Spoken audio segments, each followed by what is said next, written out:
For reasons mentioned in the judgment, the case number 69/22 pending in the Court of Judicial Magistrate, first class UTR, is hereby quashed.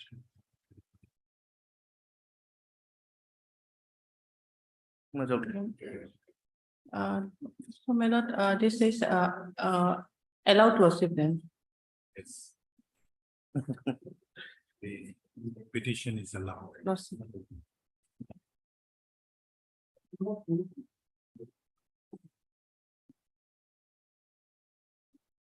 May I please, your lordship? Lordship, this is civil revision petition specifically for a directions to the landed court below, my lord, who is the executing authority, my lord, as per the, my lord, the Amendment Act of the Civil Code Act, my lord. So, my lord, the execution petition was filed before the respondent number 2 here in, my lord, and for almost my lord, it's 6 months.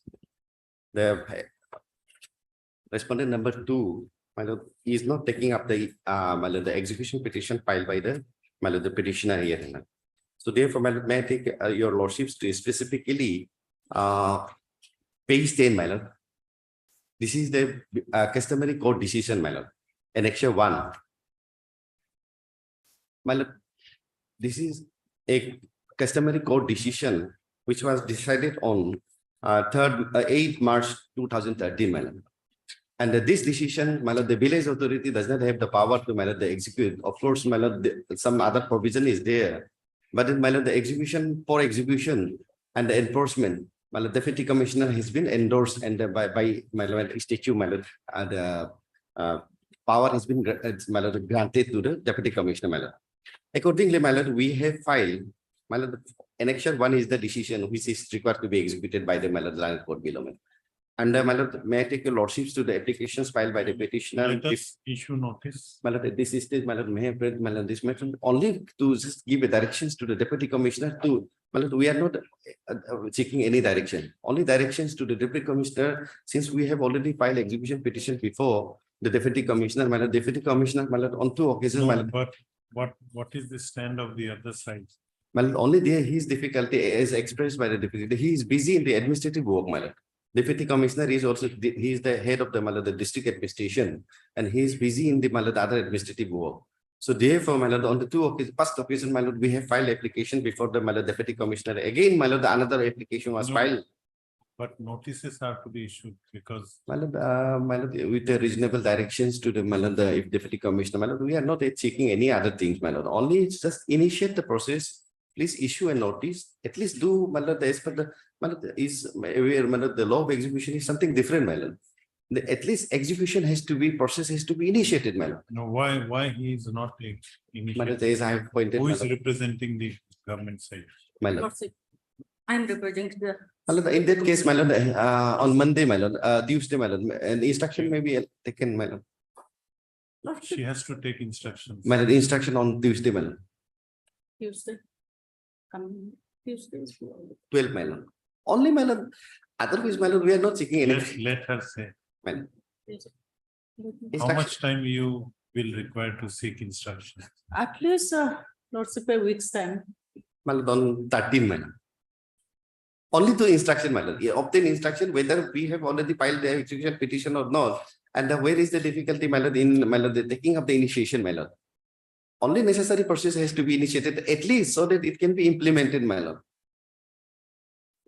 No, And respondent number 2 may. my lord, respondent number 2 is the, my lord, otherwise he is. He may have some say on your My petition. lord, just He is for, the judgment debtor. my lord, just for a moment, may I take your lordships too, No, I have understood. Yeah. It is a Kebang decision my lord.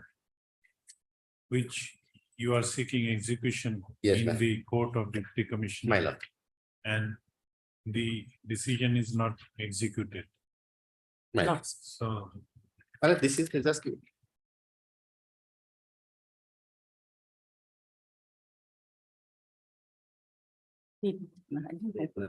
Oh, sorry. I have used the red. The provision is there.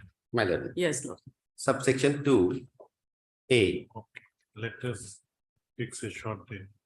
13, my lord. Just Heard, to take instruction, my lord. 15. 15. heard Mr. M. Kato, Madam. learned counsel for the petitioner. Also heard Miss G at the Lordship. G. Ete, learned government advocate. For the respondent number 1, Lordship. And government advocate. This application under section 227 of the Constitution of India has been filed by the petitioner seeking an direction to the respondent authority to execute the order of the customary court dated 8/3/2023. Order of the customary court of Pugi Pomse Village 8/3/2023. What was the direction? Direction was, my lord, some properties, my lord, movable, including movable and immovable property has to be returned as per the traditional and customary practice of Gallo community, my lord. Stop. And marital dispute has also been, my lord, decided. In person to 8/3/2023, in person as per in person to the provision of section 2 within bracket small a of section 45 of the Assam Frontier within bracket Administration of Justice Regulation 1945. Issue notice to the respondents.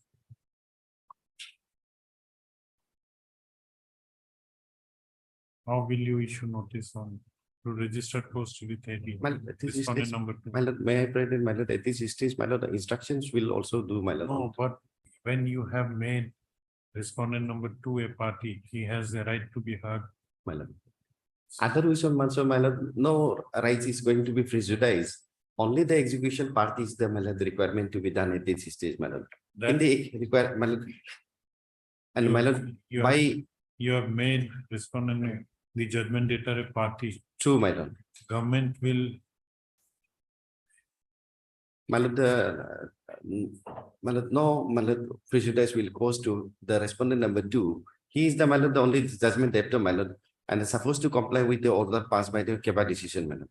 Now the deputy commissioner is So only, what is your submission? Notice need not to be issued. my lord, this is this only instructions may be allowed to, my lord, taken on the next date, my lord, by fixing short date, my lord. But notices are required to be issued to respondent number. My lord, on 15, my lord, will take Justice service. justice. Let the notices be issued to the respondent as Miss G at the. J.A.T. learned government advocate has appeared for respondent number 1. No formal notice need to be issued to respondent number 1. As regards respondent number 2, on request of learned counsel for the petitioner is allowed to take steps for service on notice on respondent number 2 through Dasti mode.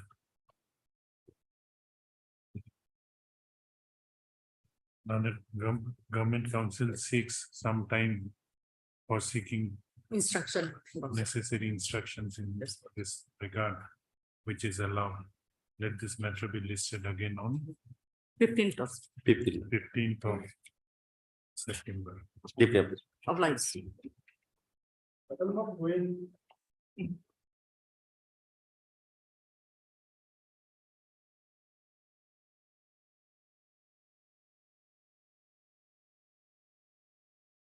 May I please? Yes.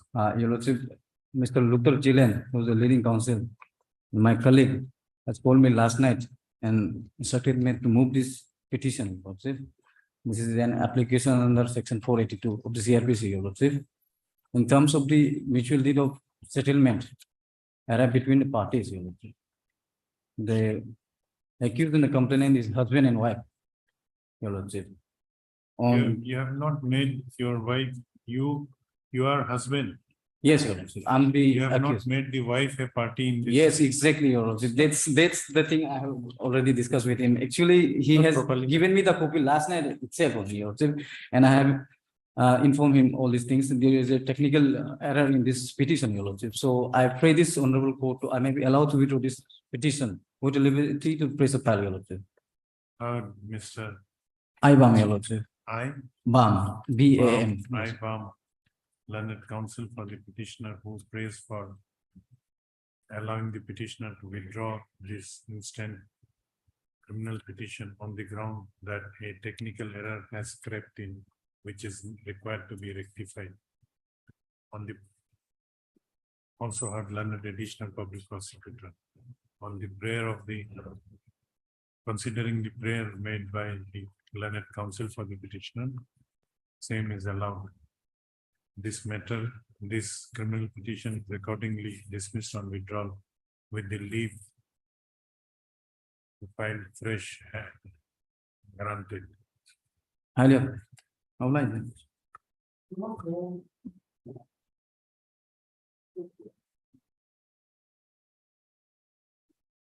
My lord, this is an application, joint application under 482 by the accused, informant, and victim, my lord.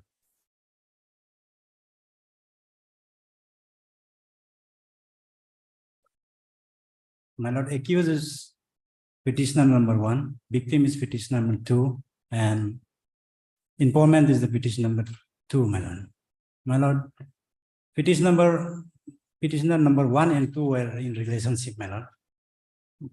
But due to some temperamental differences between the two, their relationship could not last long, my lord. So out of frustration, my lord, the petitioner number 1, who is the accused, he uploaded some obscene private moment video of the videos in WhatsApp, my lord. Then the father, the informant, reported this to the police and the case was registered, my lord. After registration of the case, my lord, within 4 days of the registration of the case, the parties mutually settled the issue, and it. It is in investigation stage. My lord, charge sheet has already been framed, and the trial is at very nascent stage, my lord. Charges has not yet been framed. Only copy of the charge sheet has been added over to under 207, my lord. Yes. Lordship, here a very interesting thing is there, your lordship. He has been charge sheeted under 292 subsection capital clause capital A. Yes. And I have gone through the IPC, your lordship. There That is no. 292A is in the different for the different state, for the Odisha amendment is there. Not for our state, your lordship. Or is it? Exactly. Whatsoever may be, my lord, it ought to have been 292 2A, I believe. 292 2A. 290. The charges are framed. Yes, your lordship. Charge- Charges not framed yet, your lordship. Only Charter charge, has not yet been framed. only charge sheet Only filed. charge sheet has been submitted, my lord. Go to, you may agitate before the trial court. Yes, and your the- lordship. Yes. Or let us call for the scan copy of the Yes, your lordship. LCR. Till then, my lord, further proceeding may be suspended, my lord. Regarding interim, your lordship, I will leave it to your lordship discretion because they have settled the matter and this initial stage. Your How lordship. much punishment is there? 2 year, my lord. 2 years, your lordship.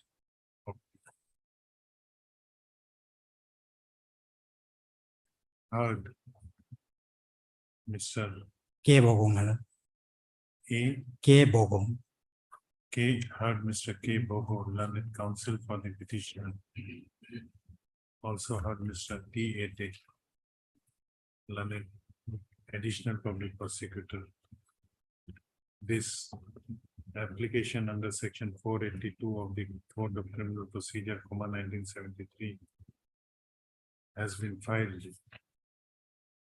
by the petitioner's name, petitioners, including the first informant, victim, and father of the victim. Father of the victim is also there. Yes, And He's the father informant. of the victim jointly for quashing and setting aside the FIR dated 23/3/2020 and the charge sheet number 7 slash charge sheet number 7 dated 7/3/2023 corresponding to what is BSR? Basar, madam, Basar PSK. Corresponding to Basar PS case number 1/2020.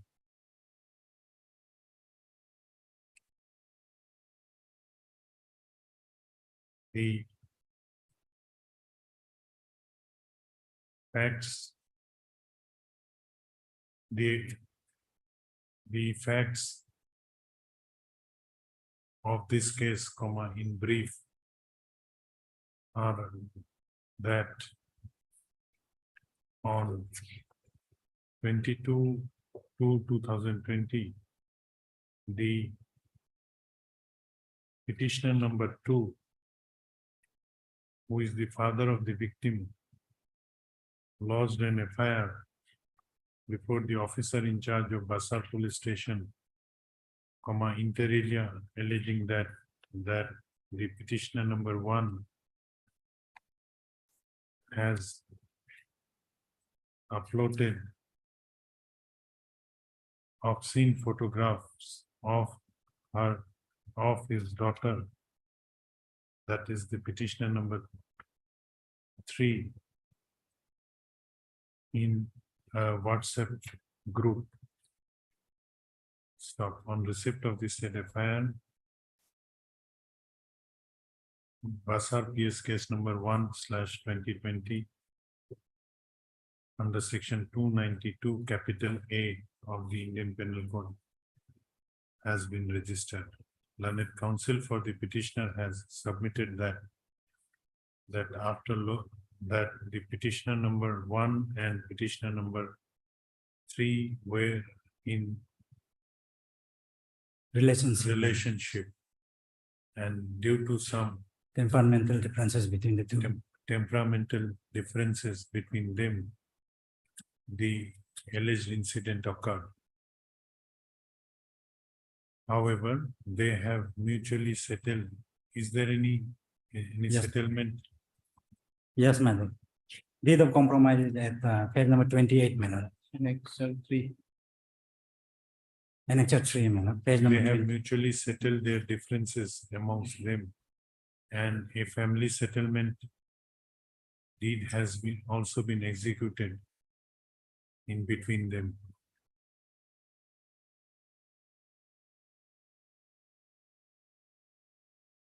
So,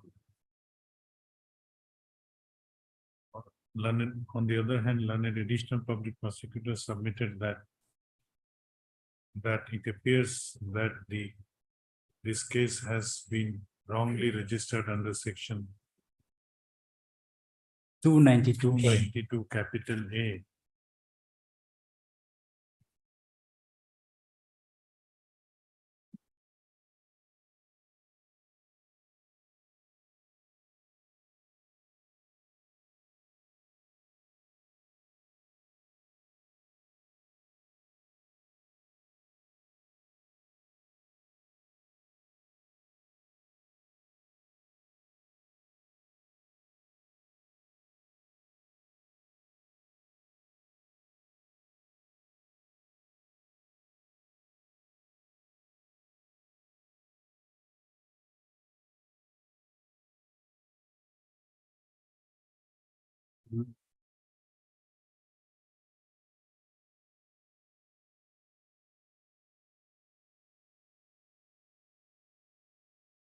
As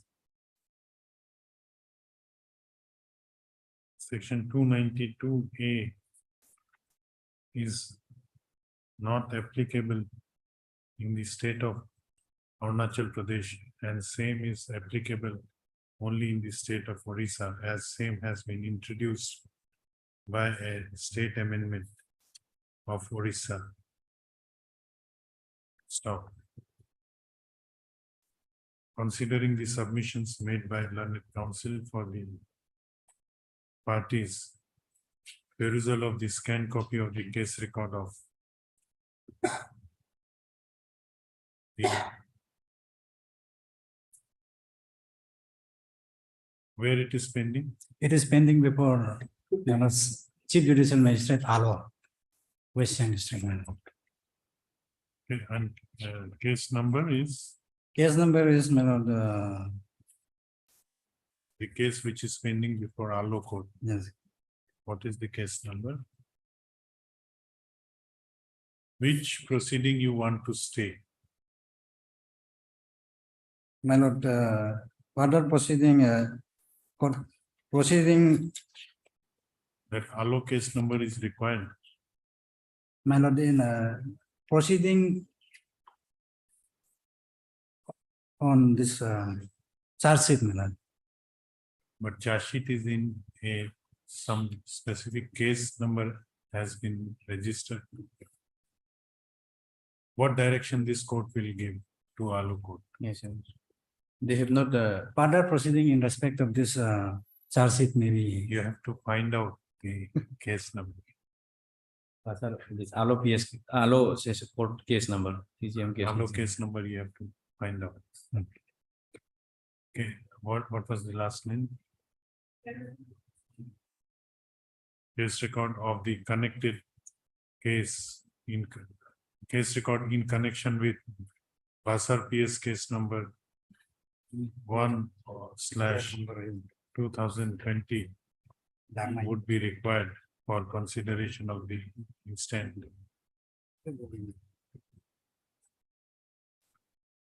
Criminal petition.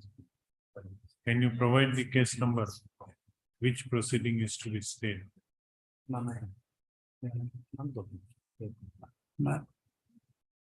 my lord, I'll get the number, my lord.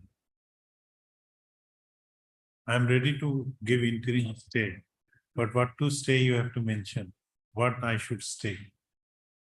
I cannot stay anything which is all matters pending before Allo Court.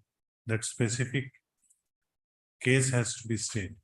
You have to identify that.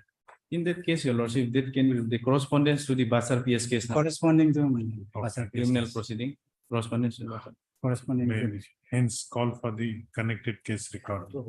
In the meanwhile, considering the fact that the parties have already reached a compromise settlement between amongst themselves, further proceeding of the connected case pending before the court of, pending in the court of CGM, CGM, Chief Chief Judicial. Judicial Magistrate Allo. Allo Western District. in connection with Basar PS case number 1/2020 is kept in abeyance until further order. Let this case be My lord, it is GR number 32/20, my lord. within bracket GR number 32/20. 20. Let this case be fixed again after 4 weeks. Oblige, my lord. Scan copy of LCR. Let this scanned copy of LCR that I have issued direction. Yes, okay. Scanned copy of LCR has been called. After 4 weeks, no? Okay, oblige. Oblige, my lord.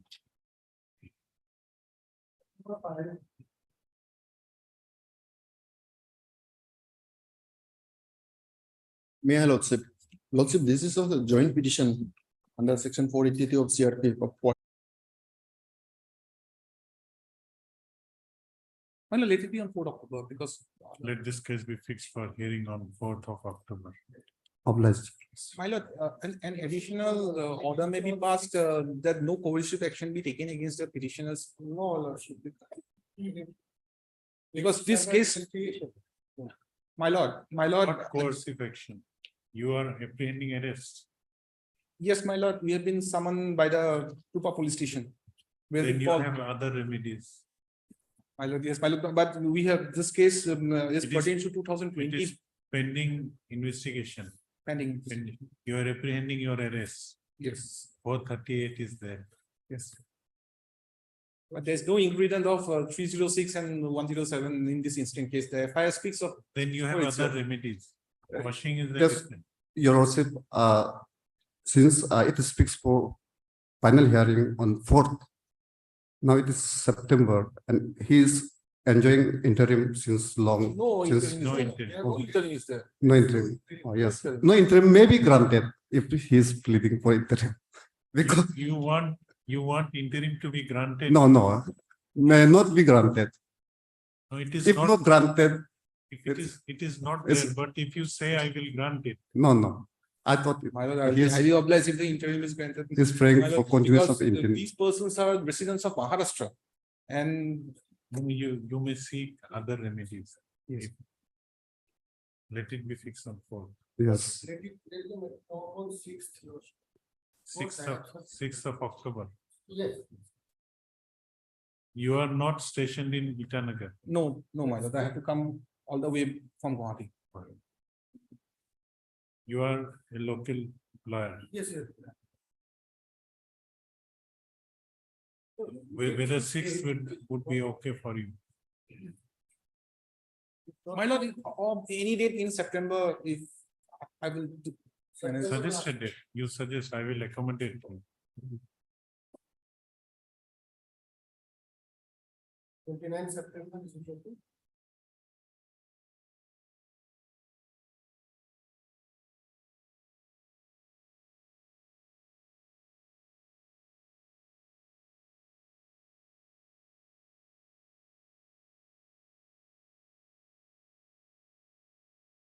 September. My lord, 30 of September. 30 is Saturday.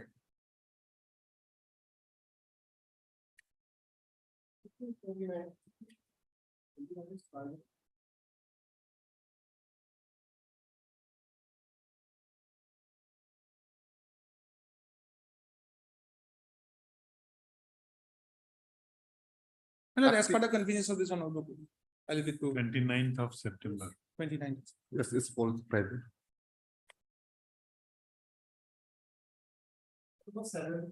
Obliged, sir.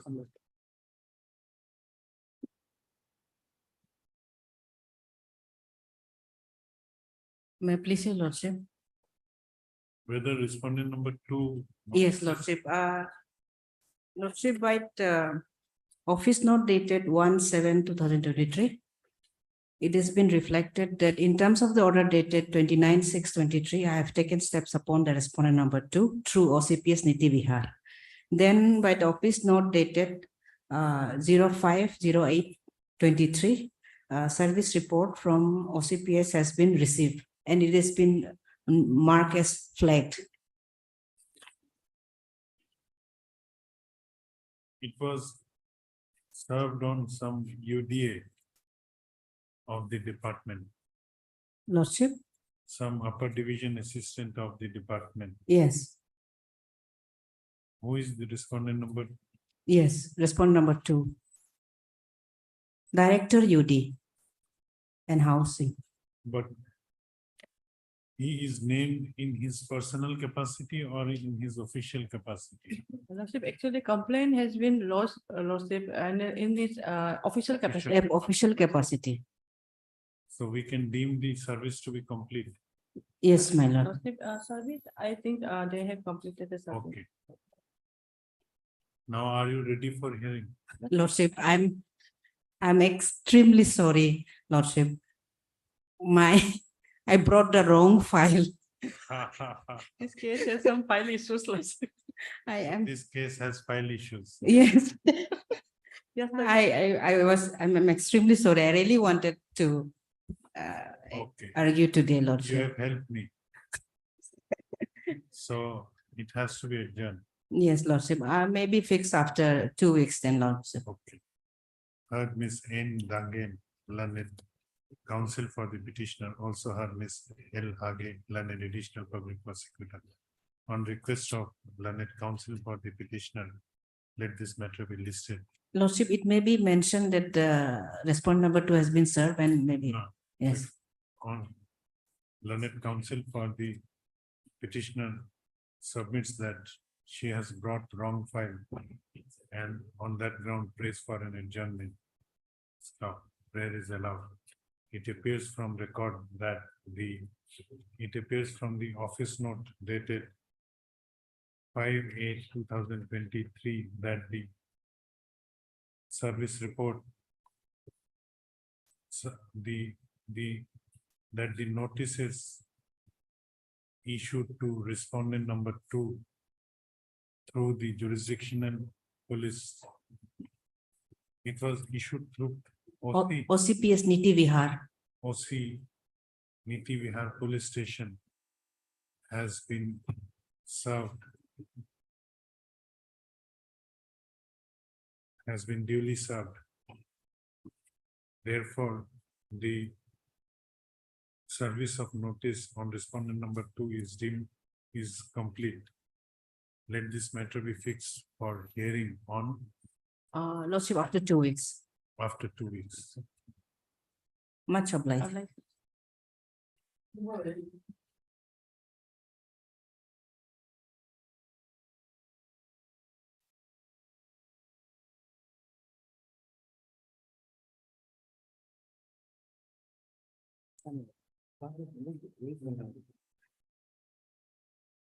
Your lordship, here the matter is very simple, your lordship, in my humble understanding.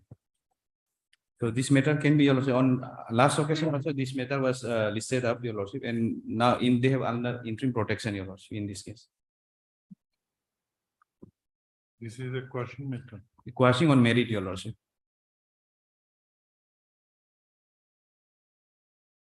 Cognizance taken by the magistrate and your lordship on issue on prosecution sanction, your lordship.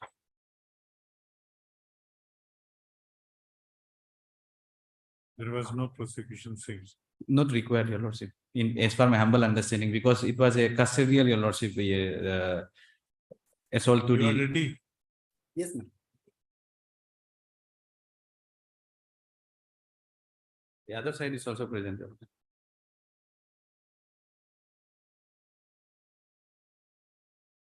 Sanction under 197 is there. That is the question, and I will, your lordship, satisfy your lordship. The judgment is there from our own subordinate bench, your lordship.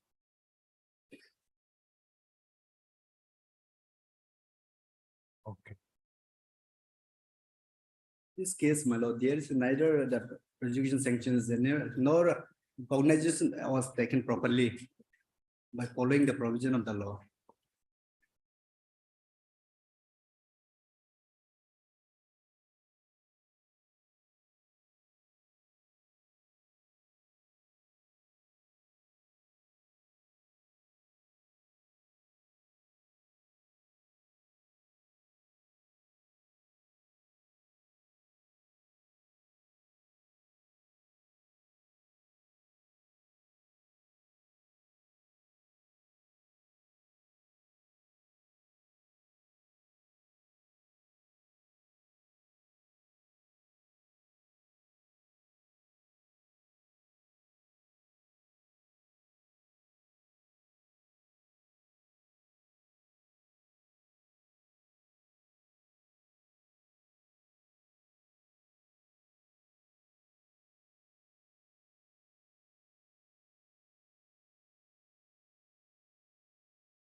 Yes. May I please, my lord? My lord, the brief fact of the case that here, my lord, petitioner is a police inspector. And the relevant point of time in the year 2019, he was posted at Anjo district. 330 is extortion confession. What is 330 IPC? 330, your lordship. Yes, for torturing for obtaining confession. Confession. Yes, your lordship. Okay. And charge was also in elder without following the provision of law. I'm coming to that one, my lord. What happened is, my lord, at relevant point of time, my petitioner was the officer in charge of the police station. of Hyliang. And OC of my lord, petitioner was OC. When the FIR was lodged, Hyliang, my lord. Actually, my lord, actually things that we have a registered case against this complainant husband. And in retaliation, this FIR has been lodged against the officer of the officer in charge, my lord. The fact is that in the 2019, he was posted at officer in charge of the Hyliang police station in Anjo district. On Ayulian police station. yes, my lord.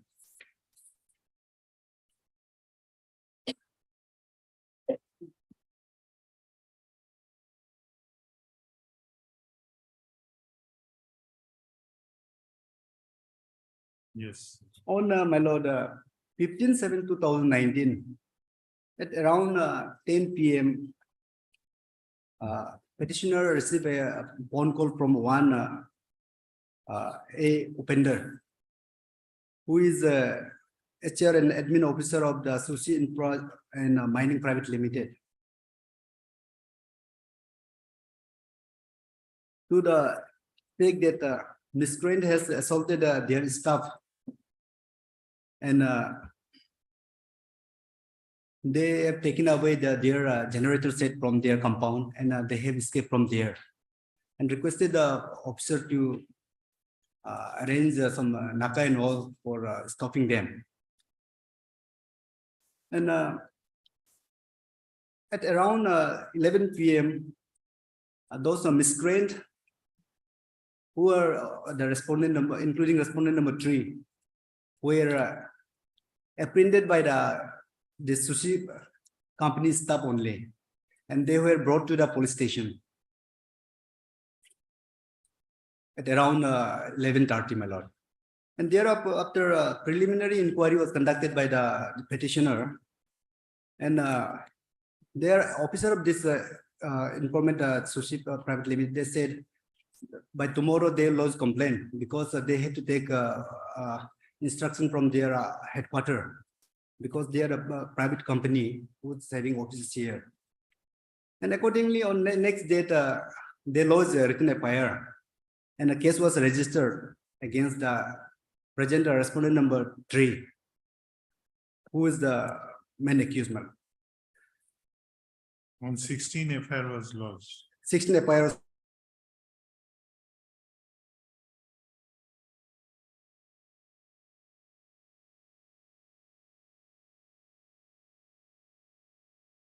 lodged by the officer of the sushi company, madam.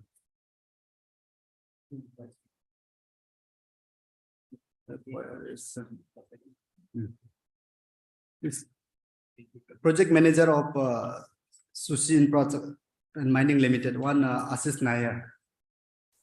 11 phase is my lord, phase 27 FIR. This FIR was against the The number 3. number 3, who is the husband of the respondent number 2.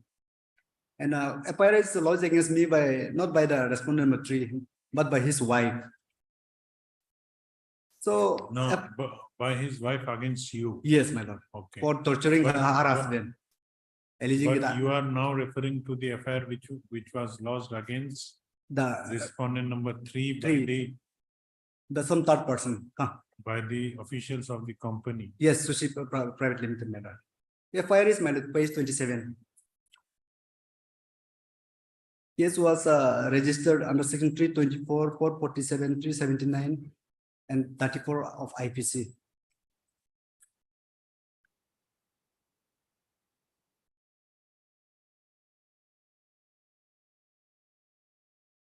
Where is the FIR at? FIR, my lord, page starting from page 27, annexure to 37. 27.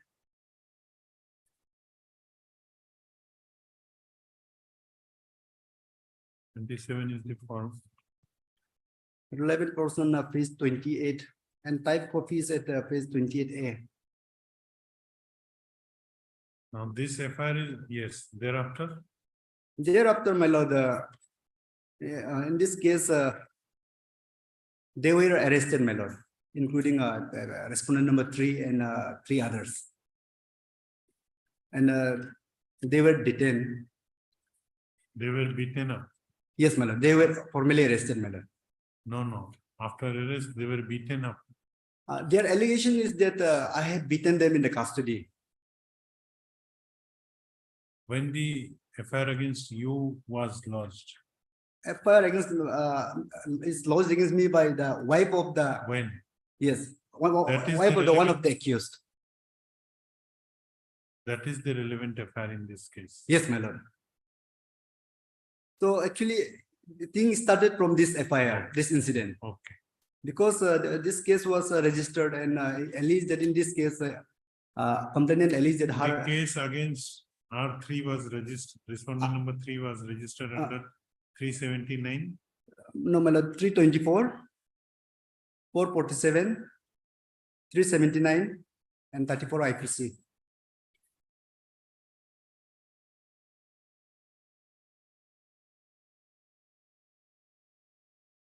What happened thereafter? Thereafter, my lord, after obtaining bail from the court, here, wife of the respondent 3 lodged FIR against me. When that?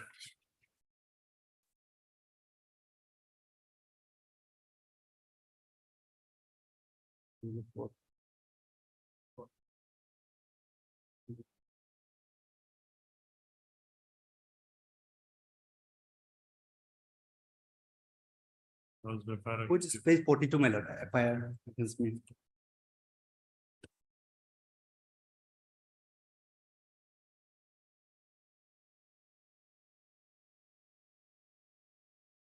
Under section 330, my lord, IPC.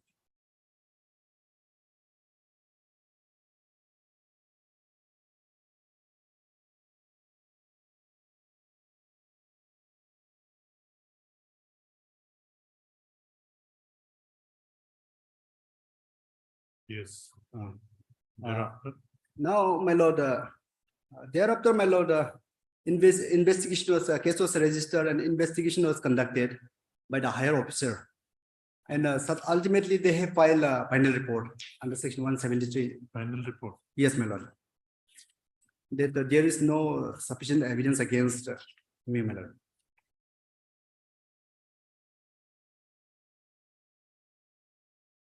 Okay.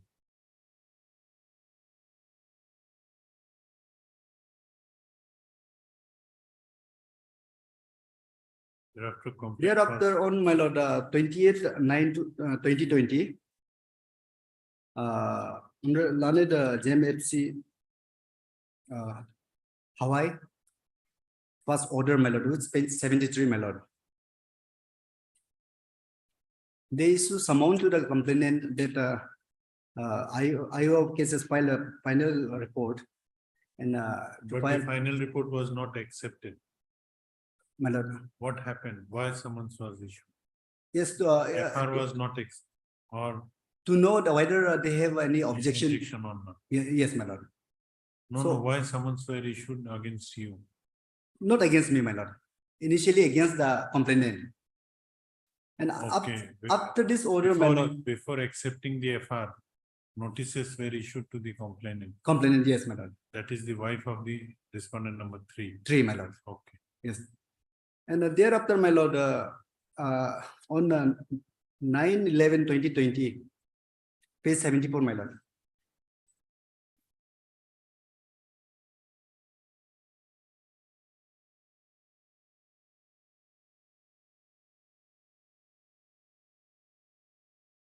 Page, Page 74, my lord.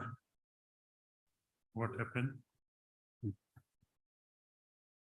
Here, my lord, it appears that here complainant appeared and objected FR was not accepted. And cognizance was taken. yes, my lord, cognizance was taken without following the formalities, my lord. Here, learned JMFC has neither rejected the FR nor accepted it fully.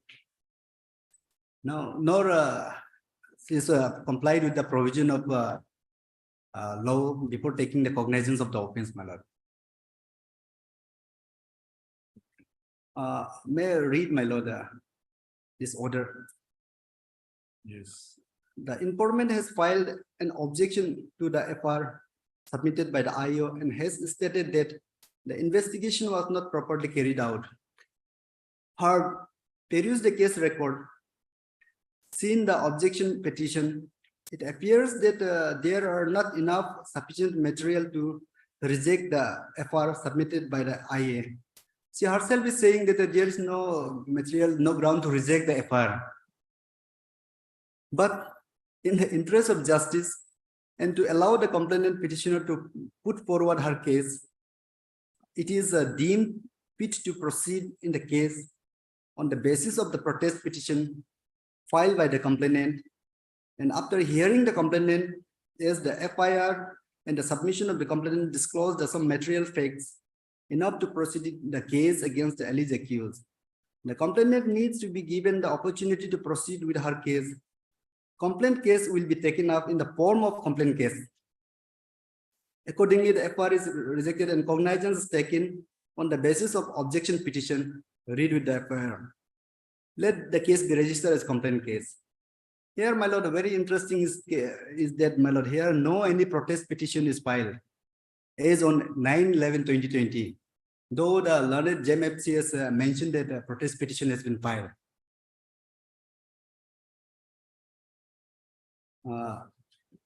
My lord, may I kindly proceed to next page is the protest petition which is filed on 14/12/2020. On 9/11/2020, learned JMFC has said that the protest petition has been filed and she has considered. Whereas protest petition is filed only after a month, my lord. Next page, my lord, page 175, my lord, is the protest petition. And relevant date is mentioned at page number 78, my lord, 14/12/2020. So, cognizance was at least taken on the basis of protest petition, but which was not available at that point of time, because this was filed after a month. But cognizance was not taken on 9/11. No, my lord, it's clearly mentioned, my lord. Where?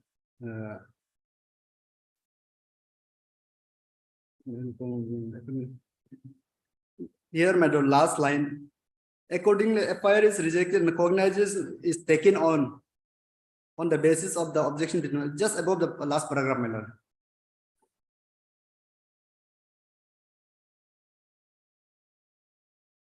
Cognizance is taken on the basis of objection petition. Read with the FIR.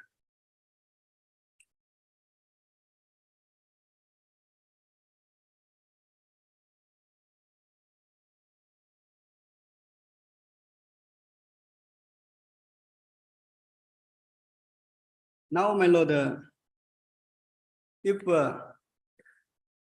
case has to be taken,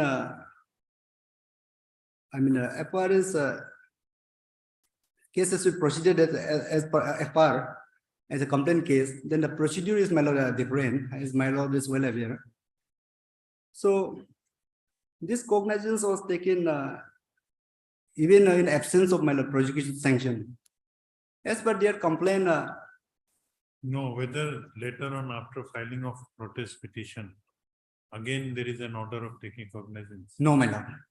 After this, my lord, kindly see the order of 14/12/2020. Where is the order? Let us come. Orders, my lord, page 81.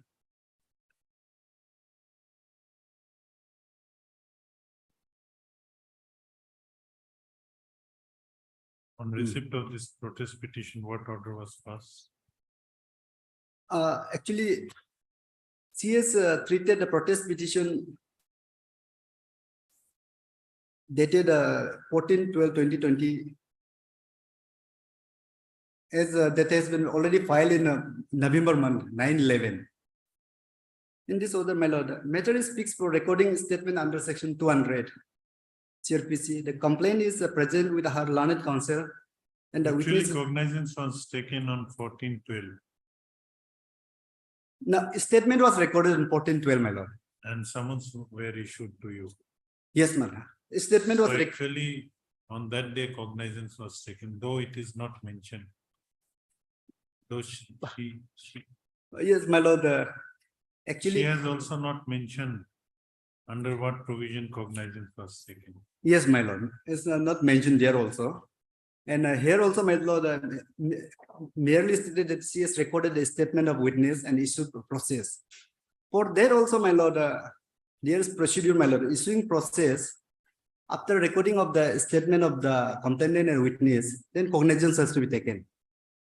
And in case of complaint case, until and unless prosecution, at least the prosecution witness is filed, no summon or warrant can be issued as per section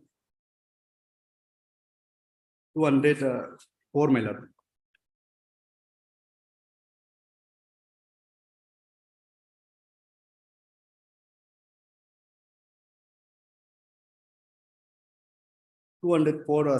Subsection 2, my lord.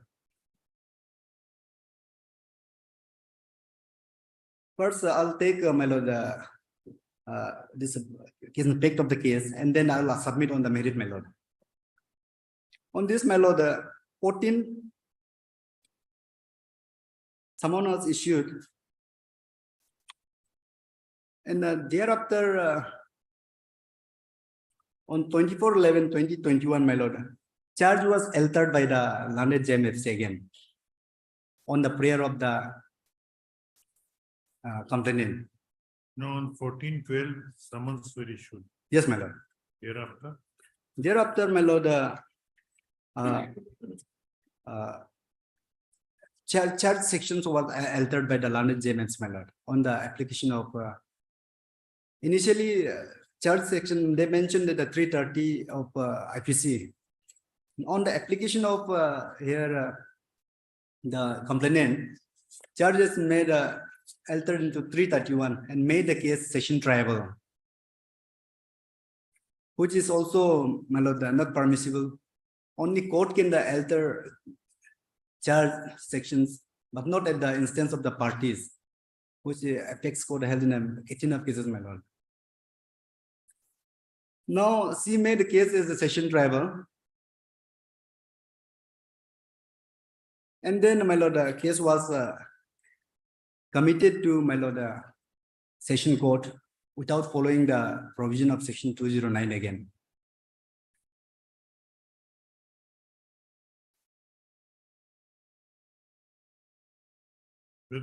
before altering the charge, whether charges were framed. It seems she No. deemed that it's actually even before appearance of the petitioner, accused person in the case, charges seems to have been framed because in her order itself reflected in the next page, my lord. Order dated 18/4/2022. May I take page 88, my lord.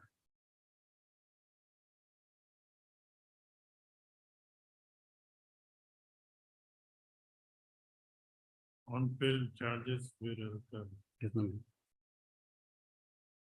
Peruse here on the perusal stream that the complaint case bearing number such and such is registered and frame charge under section 331 IPC, which is exclusively triable by the Honorable Court of Session. But in complaint case, my lord, first the evidence has to be taken, and thereafter charge can be framed. But in this case, Lanet JMFC has done at her whims and fancies, right from the taking of the cognizance and altering these charges. What happened on 18/4? She has mentioned that So she has, my lord, sent the case to the Honorable Court of District and Session Judge Teju. committed the.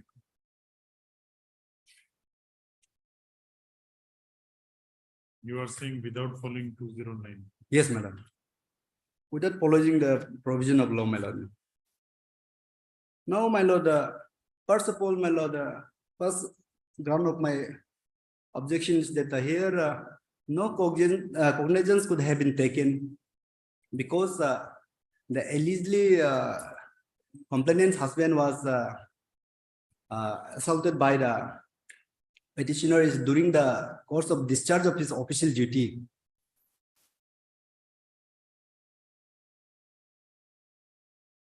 May I take my lord to section 197 CRPC, my lord.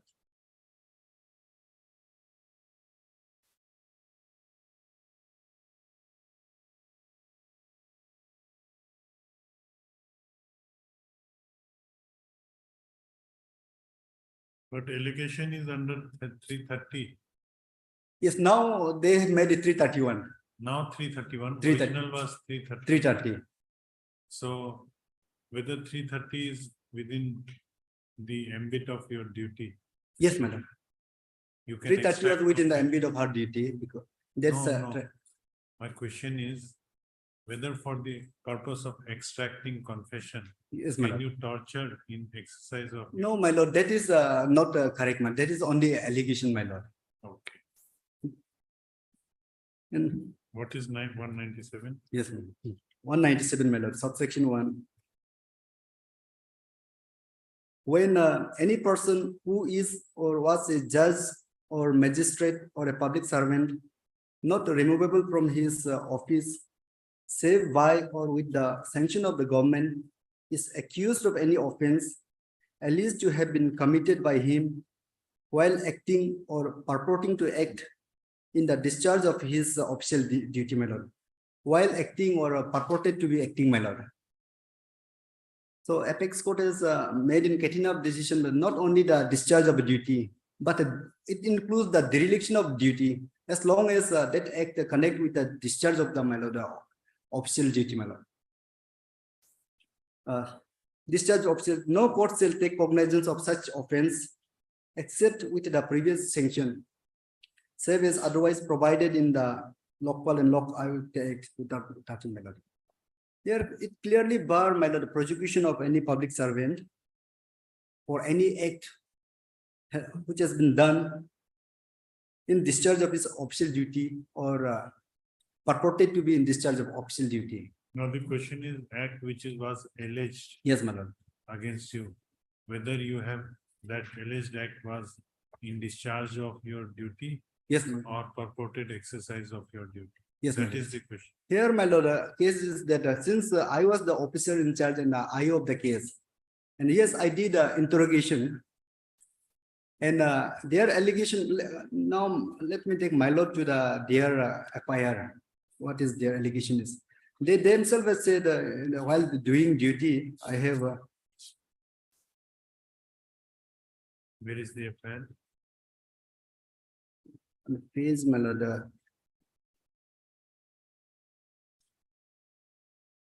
Page 44, my lord. FIR.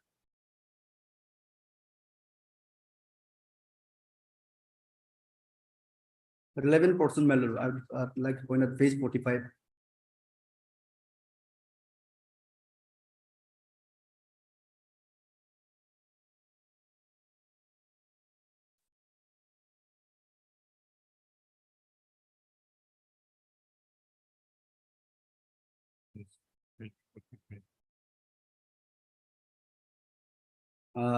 First paragraph, my lord. Which paragraph? First paragraph in the page 45, my lord. Further, Further, it's a laid down principle of Indian law that the accused shall be presumed innocent unless and until convicted by the court of law. Here in the instant case, OC in the name of interrogation, my lord. Interrogating the accused is, my lord, is part of my discharge of official duty, my lord. Name of interrogation subjected third degree upon the accused is not justifiable in the eye of law, my lord. So since I'm the IO, my lord, I have to interrogate the accused and try to ascertain what is the truth. So it clearly shows that, my lord, if any excess has been made against the your victim, that will also, my lord, come within the discharge of my so lord. your submission is subjecting an accused to third degree interrogation is in exercise of purport, is in purported exercise of your. Though, my lord, I'm not admitting, even in the FR, none of the witnesses said that I have committed, my lord, this third degree torture. No witness, nobody said except this complainant, my lord. So even otherwise, I'm saying, my lord, even if I have exceeded, When the case was committed to sessions. No, my query, please. yes, my lord, yes, my lord, Before committing the case to sessions, yes, my lord, whether the committal magistrate examined all the witnesses no, my lord, apart from the informant. no, my lord. Even list of witnesses of the prosecution were not filed, my lord. So there was only one witness. Only, no, 3 witnesses, my lord. Whether Herself and 2 more. those One more. two were examined or not before committing the, At the, my lord, at the time of issues of a process, then only they were examined, my lord. On the 14th December, my lord, by the committal court. committal court, my lord. Because at that Then point, it is okay. at that point of time, they thought that case is triable by the magistrate. Then she took a statement of my lord, 2 of them, my lord. No, my query is in the requirement of examining all the witnesses before committal. That has not been done, my lord. Because at that point of time, accused was not, has not, petitioner has not appeared before her, my lord, learned Jem FC. Before the appearance of the petitioner before the learned Jem FC, she has committed the case. It's clear from the record, my lord. Before appearance of the accused, she took cognizance, then altered the charge, then committed the case, even without recording the statement of all the witnesses, which is mandatory, my lord, under section 209, my lord. That part was also not complied, my lord.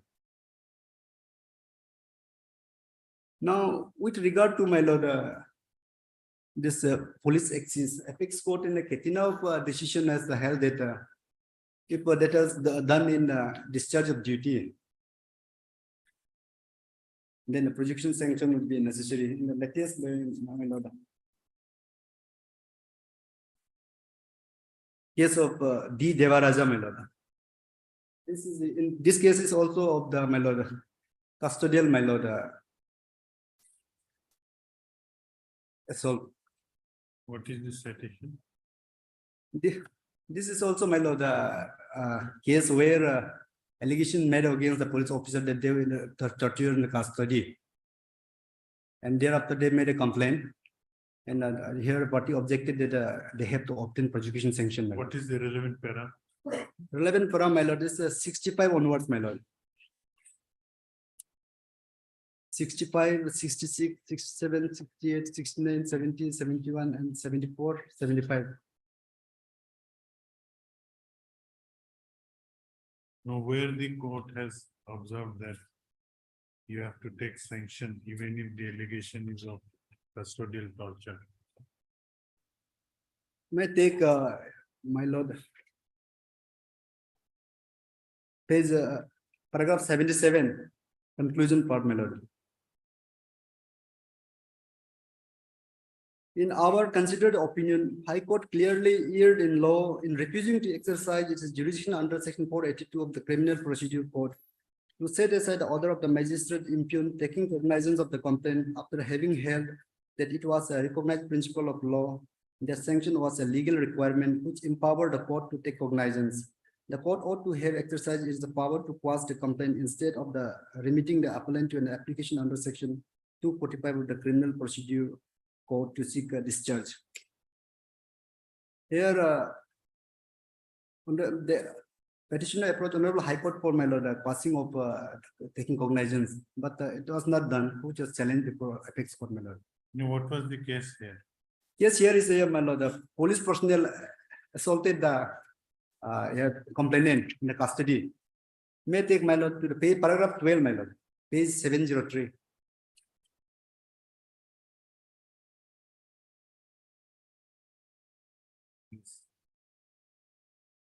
On such and such that the police station was transferred to the central crime branch after the respondent was released from judicial custody.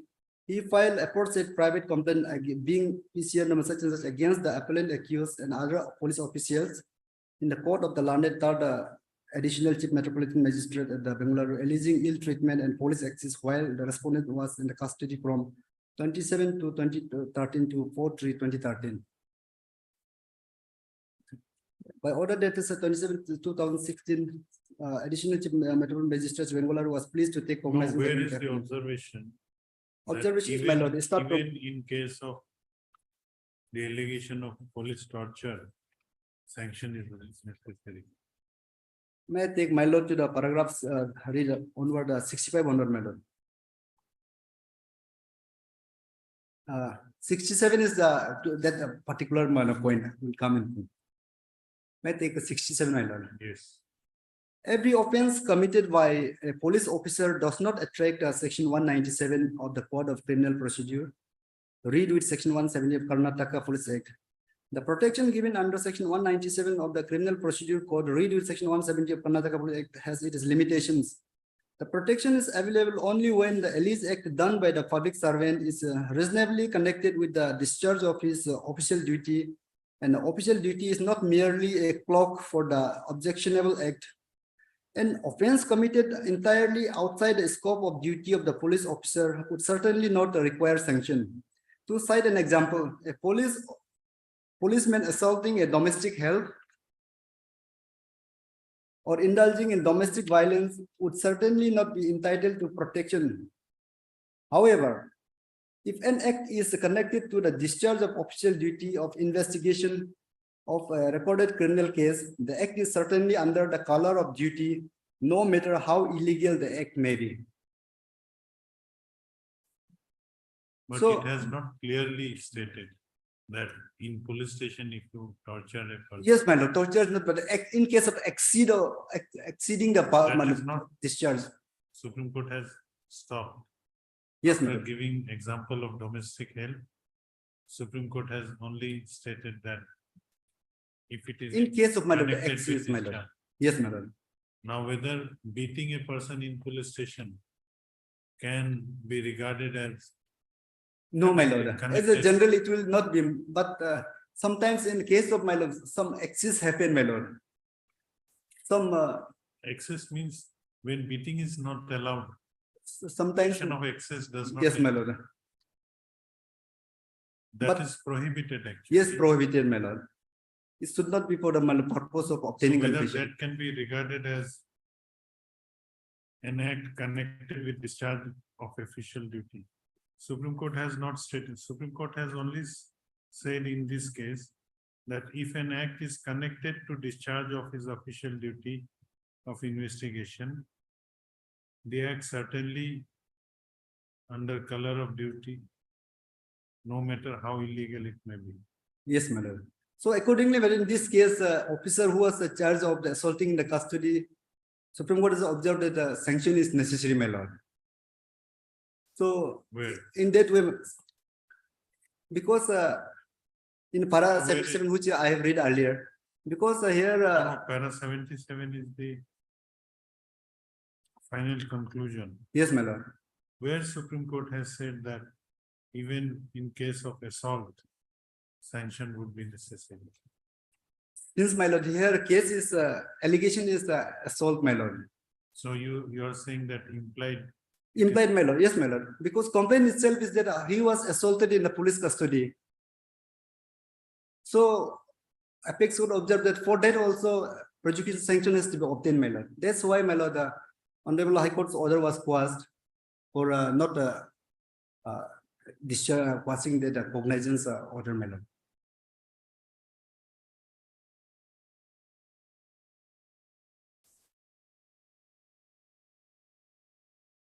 but in this case, Supreme Court has not clearly stated that even if it is a question of assault, the sanction would be necessary, even if it is a case of assault. That's not said, but my lord, it's implied because their allegation is that my lord person was assaulted and cognizance was taken. And Apex Court said that that cognizance is wrong because there is no prosecution sanction, my lord. From that, it clearly implies that even if there is assault, then the prosecution sanction will be necessary. Prosecution sanction is not that, my lord. Expressly, Supreme Court has not. Expressly is not mentioned here, my lord. But since allegation is assault in the custody, And the cognizance was taken by the learned court below, and the apex court said that is wrong because prosecution sanction would be required. And another in my lord case in apex court, which is also my lord, police allegation is police access, my lord.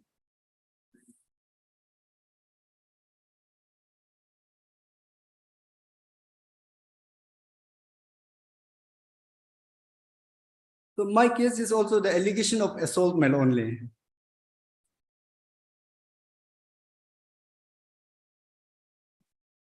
Suppose sanction is not taken, Yes, madam. what course is available for this court? To quash or Lordship can quash to send it back for taking? because my lord, lordship can quash the proceeding and it can give liberty to the private party to obtain the prosecution sanction from the government. Because that option is always available. Once the prosecution sanction is granted, then proceeding can be started again, revived, my lord.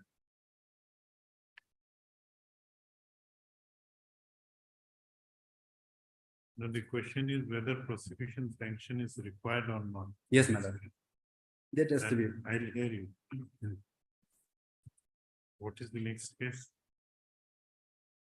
Again, in my lord, apex court in this DT Virupak Sapa. This is also a case of the police, my lord, torture.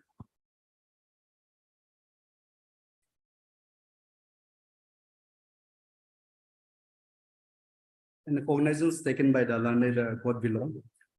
May I take my lord to the directly to the para 6.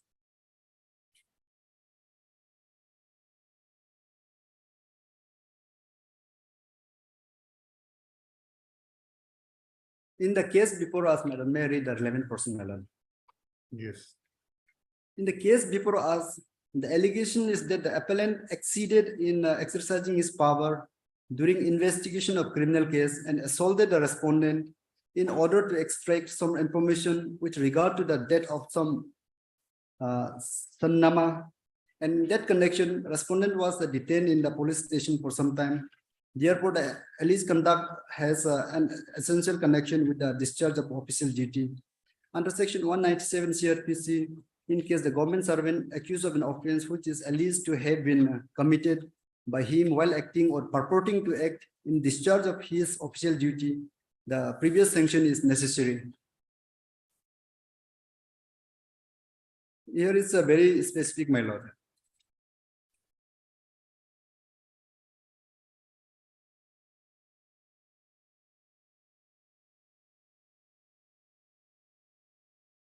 And then a paragraph, What was done? He was detained only. no, detained and assaulted, my lord. Where is the assault? In paragraph itself is said, my lord. In the case before, the allegations that the appellant exceeded in exercising his power during investigation of criminal case and assaulted the respondent in order to extract some information with regard to the death.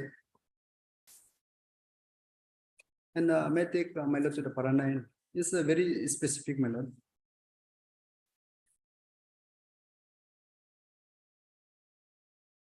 May I take para 9, my lord. After considering apex court's another decisions, court has come to the conclusion that in our view, the above guideline is squarely applied in the case of the appellant herein, going by the factual metrics. My lord, paragraph 9.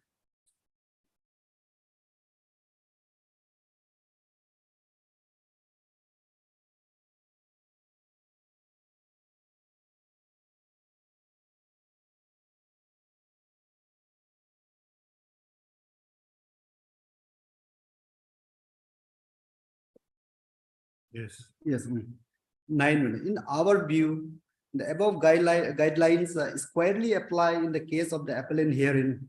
Going by the factual metrics, it is evident that the whole case, it's evident that the whole allegation is on police axis in connection with the investigation of a criminal case. The said offensive conduct is reasonably connected with the performance of the official duty of the appellant. Therefore, the learned magistrate could not have taken cognizance of the case without the previous sanction of the state government. Here also, it has Now, clear. what is the test? My lord. Test. Yes, my lord. Test, how to ascertain what is connected with your official duty? what Test is would not. be, my lord, what's the nature of his duty and what's the allegation, my lord? While Then the, every police will start beating and later on say that this is connected with my official duty, obtain sanction. The government will never grant sanction because they have already filed an FIR on the basis of FIR lodged by the respondent number 3 earlier. So the test is that it has to be in connection with your discharge of my duty. discharge of duty. Yes. Discharge or whether- dereliction, my lord. It should be connected in that. Discharge of official duty. Yes, my lord. Whether beating or assaulting may be connected with No, my lord. Interrogation was connected, my lord, investigation. interrogation is connected. And But because of that, Assaulting for the purpose of interrogation, whether that can be regarded as connected to. what, your- my lord, it seems because, You are saying that Supreme Court has said that yes, assaulting is connected. yes, my lord, it's connected, my lord. This observation is, my lord, is very clear, my lord. If he had exceeded while doing a duty, that has a reasonable connection with discharge of his. That will, and that will, even that will entail the protection of 197 to the. Yes, my lord. This is, my lord, prosecution is not that a complete acquittal that this officer will go unpunished. Only things that state government will examine whether he has actually committed the crime or not. If they find, then they will give sanction. But basically 197 is for protection of the innocent of public servant, so that they may not be harassed by some unscrupulous miscreant person in for revenge, etc., my lord, which is actually happening in my case, my lord. And my lord, I have another judgment, my lord.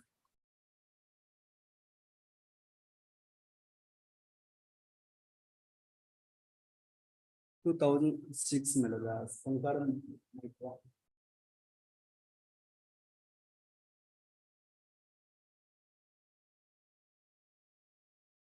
This is also, my lord, a police assault, custodial death, my lord.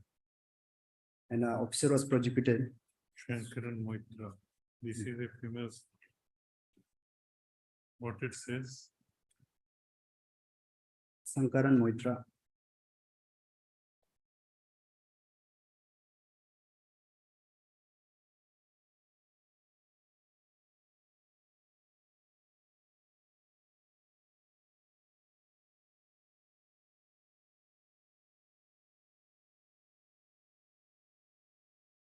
Paragraph, my lord, 12, 22, and 25, my lord. May I read, my lord? this para. Para 12, my lord, onward. Yes. Para 12, we may first try and understand the scope of section 197 and the object of it. This court in Srikantia Ramaya Manipal instead of Rambai explained the scope of section 197 thus. Now it is obvious that if section 197 of the Code of the Criminal Procedure is construed too narrowly, it can never be applied, for of course it is not a part of an official duty to commit an offense and never can be. But it's not the duty we have to examine so much as the act, because an official act can be performed in the discharge of the official duty as well as in the dereliction of it. The section has a content and its language and must be given meaning what it says. When any public servant is accused of any offense alleged to have been committed by him while acting or purporting to act in the discharge of his official duty, we have therefore first to concentrate on the word offense. Now, an offense seldom consists of a single act. It is usually composed of several elements, and as a rule, a whole series of acts must be proved before it can be established. In the present case, the element alleged against the second accused are first, that there was an entrustment and a dominion, second, the entrustment and or dominion as in his capacity as a public servant. Third, that there was a disposal, and fourth, that the disposal was dishonest. Now it's evident that the entrustment and or dominion here are in the official capacity. And it's equally evident that there could be in this case be no disposal, lawful or otherwise, save by the act done or purporting to be done in an official capacity. Therefore, the act complained of, namely the disposal, could not have been done in other way. If it was innocent, it was an official act. If dishonest, it was the dishonest doing of an official act. But in either event, the act was official because the second accused could not dispose of the goods save by the doing of the official act, namely officially permitting their disposal, and that he did. He actually permitted their release and purported to do it in an official capacity. And apart from the fact that he did not pretend to act privately, there was no other way in which he could have done it. Therefore, whatever the intention or motive behind the act may have been taken, the physical part of it remained unaltered. So if it was official in the one case, it was equally official in the other. And only difference would lie in the intention with which it was done. In the event, it would be done in the discharge of an official duty, and in the other, in the purported discharge of it. This court therefore held that the case that section 197 of the Code of Criminal Procedure applied and sanction was necessary, and since there was none, the trial was vitiated from the start. In that case also, my lord, the good could not have been disposed as an official capacity, my lord, but it still did. So apex could observe that prosecution sanction is necessary, my lord. So here says that one is in discharge of duty if some offense has been committed. Yes, Another one is in purported discharge of his duties, yes, my lord. where he does something which is otherwise prevented by law, Yes, my lord. but he does it as if he is performing his official. duty. Yes, my lord. As he is performing his duty, my lord. And my lord, paragraph 22, also I'd like to take you to my lord.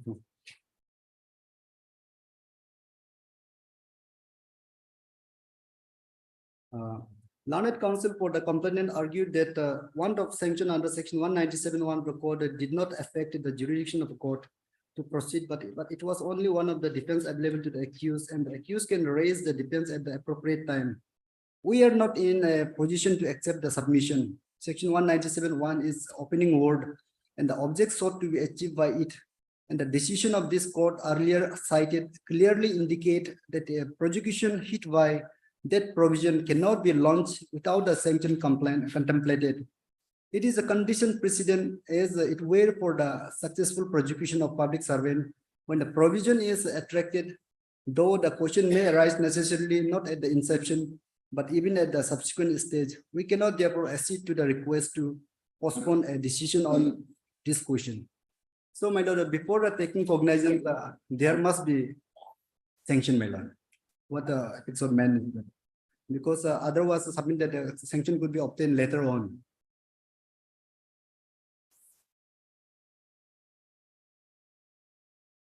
And may I take to my lord, paragraph 25.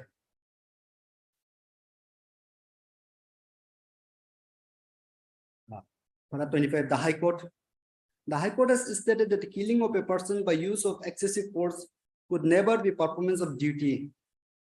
It may be correct so far as it goes, but the question is whether that act was done in the performance of duty or in purported performance of duty.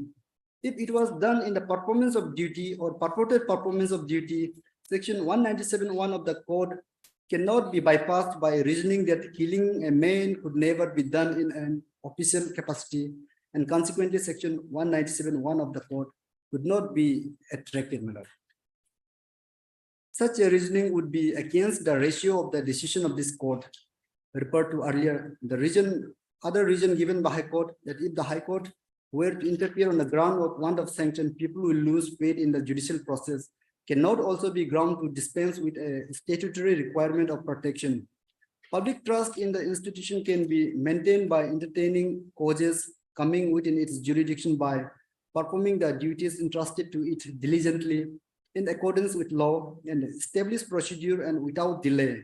dispensing with of jurisdictional or statutory requirement which may ultimately affect the adjudication itself will itself result in people losing faith in the system. So the reason in that behalf given by the High Court cannot be sufficient to enable it to get over the jurisdictional requirement of the sanction under section 197(1) of the Code of the Criminal Procedure. We are therefore satisfied that the High Court was error in holding that the sanction under section 197(1) was not needed in this case. So my lord, this case here custodial my lord date. Apex would clearly hold that even it cannot be directly said that though killing of the person is illegal. How many judges were there in Shankaran Mohitra's This case? my lord, pool bench my lord, 3 judges. 3:2. Yes, Judges yes, my lord. dissenting, 2 were the dissenting judges. Then only one were dissenting. my lord. 1 was dissenting. Yes, my lord. Justice Chikit Thakur was dissenting, my lord. It is 4:1. So it says that if what I have understood, Yes, you my lord. make me clear, Yes, my lord. what I have understood that the 197 protection is available if an act is done in exercise of official duty Official duty, my lord. or in purported exercise of official duty. Yes, my lord. In your case, even if there is a torture Yes, for extorting confession, the allegation, yes, my lord. that is in purported exercise of official duty, which is covered under 197. Yes, my lord. Though I have not committed, but even if I have committed, that will cover because I was interrogating and they themselves say that in the, During interrogation, suppose if you have assaulted somebody, yes, my lord. it would come in purported exercise of your duty, Yes, my lord. then 197 would come as per Shankaran Moitra. In Yes, this ma'am. case, death resulted from the excess by police, Yes, my lord. but court said that 197 would be required. Yes, my lord. Exactly. Whether law laid down in Shankaran Moitra is a good law now, or whether it has been changed, No, my lord. you are sure? Yes, my lord. Okay. And I have, my lord,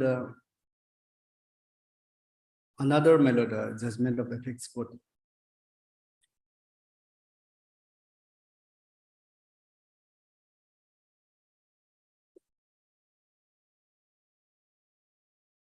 So all this were followed even in my lord, 2020, my lord.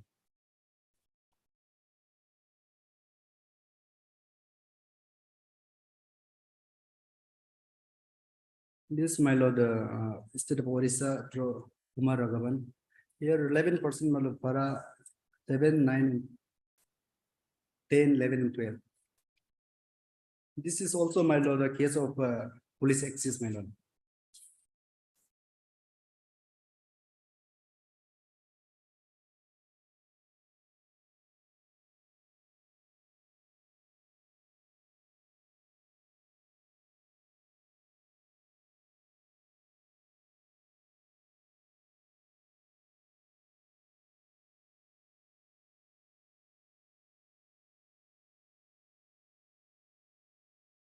May I read, my lord? Para 7, my lord. This page Yeah. 46. You told me that you will complete within half an hour. My lord, no, not much is left, my lord. Now, how much time will more time will you take? After this, my lord, I have 2 citations of our honorable High Court. Here section para 7, my lord. The Para protect- 7. Yes, madam. Protection given under section 197 is to protect a responsible public servant against the institution of possibly vexatious criminal proceedings for offense alleged to have been committed by them while they are acting or purported to act as a public servant. The policy of the legislature is to afford adequate protection to the public servant to ensure that they are not prosecuted for anything done by them in the discharge of their official duties without reasonable cause. And if sanction is granted to confer on the government, if they choose to exercise it, complete control of the prosecution. This protection has certain limits and is available only when the alleged act done by the public servant is reasonably connected with the discharge of this official duty and is not merely a cloak for doing the objectionable act. If doing his official duty, he acted in excess of his duty, but there is a reasonable connection between act and the performance of the official duty, the excess will not be sufficient ground to deprive the public servant of the protection. Excess will not deprive, my lord, the public servant of the protection. The question is not as to the nature of the offense, such as whether the alleged offense contain an element necessarily dependent upon the offender being a public servant, but whether it was committed by the public servant acting or purporting to act as such in the discharge of his official capacity. Before section 197 can be invoked, it must be shown that the official concerned was accused of an offense alleged to have been committed by him while acting or purporting to act in the discharge of his official duties. In this case, my lord, there is no dispute that while interrogating in the case, this was done, my lord. And my lord, para 9, my lord. Prior to the examining if the court below committed any error of law in discharging the accused, it may not be out of place to examine the nature of the power exercised by the court under section 197 of the code and the extent of the power exercised by extent of the protection it affords to public servant who, apart from various hazards in discharge of their duties, in absence of the provision like one may be exposed to vexatious prosecution, section 197(1) and 2 of the code read as under. And this code reproduced by section 197, and then I'd like to come in next parameter. The section after leaving my lords from last side, my lord, last the paragraph, last 10 line, my lord. The mandatory character of the protection afforded to public servant is brought out by the expression, no court shall take cognizance of such offense except with the previous sanction. Use of the word no and shall makes it abundantly clear that the bar on the exercise of power by the court to take cognizance of any offense is absolutely incomplete. The very cognizance is barred, that is, the complaint cannot be taken notice of. According to the Blake's Law Dictionary, the word cognizance means jurisdictions or the exercise of jurisdictions or power to try and determine causes. In common parlance, it means taking notice of a court, therefore is precluded from entertaining a complaint of taking notice of it or exercising jurisdiction if it is the respect of public servant who is accused of an offense alleged to have been committed during discharge of his official capacity. And the next page, paragraph 10. Here I'll take last 4 line of the paragraph 10. The use of expression official duty implies that the act or omission must have been done by the public servant in the course of his service and that it should have been in discharge of his duty. Official duty implies act or omission, both, even if some mistake is done, that will also cover, Yes. In para 11, it has been widened further by extending protection to even those acts or omissions which are done in purported exercise of official duty, that is under the color of the office. So it may not be actually his official duty, but that if that is done in the purported exercise of his official duty, that will be also covered. And then official duty therefore implies that in the act or omission must have been done by the public servant in the course of his service, and such act or omission must have been performed as part of duty. I'm taking 1 minute break. Yes, madam.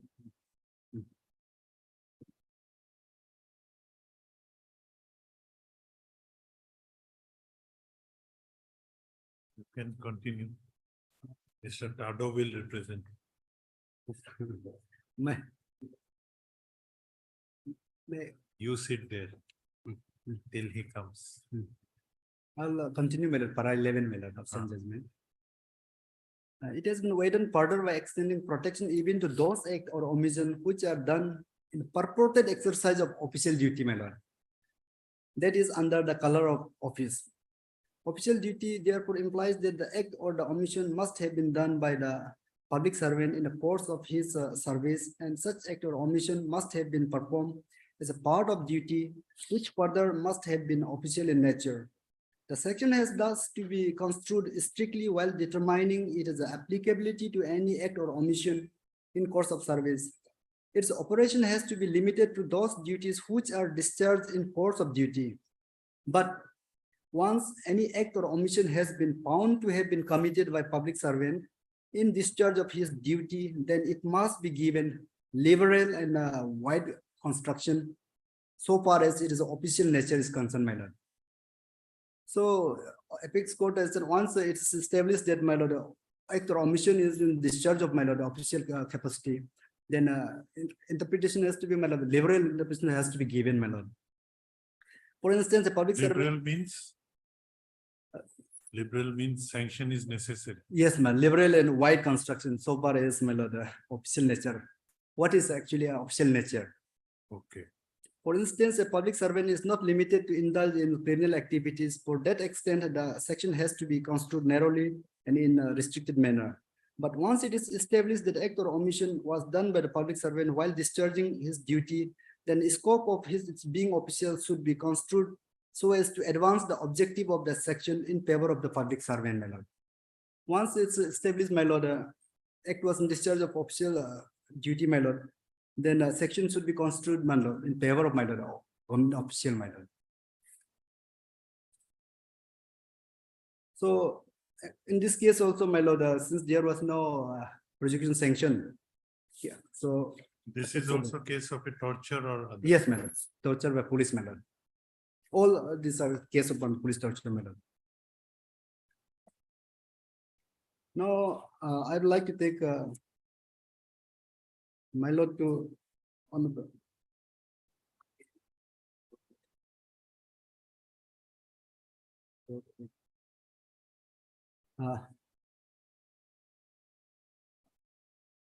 2020 GLT or GLT.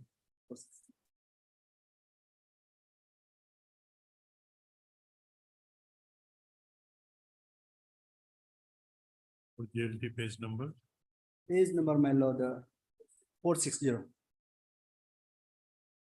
2024 GLT page number 460. What it says, it is also It's also, my lord, police torture case, my lord. police torture case. And, Here after, also court held that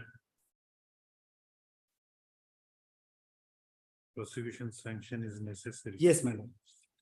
Here, our honorable court followed some of the decision which I have already Which you have cited. cited, sir. Yes, yes, my lord. 2000. What happened in this case? In this You case, need my, not to read it. Just tell me the gist. Death, yes, my lord. death in police custody. Yes, ma'am. Here, complainant son was taken in the police custody and there is custodial death, my lord. And even in that case also, it was held that prosecution sanction is, my lord, necessary. Relevant paragraph, my lord, I would just say, para 22, my lord.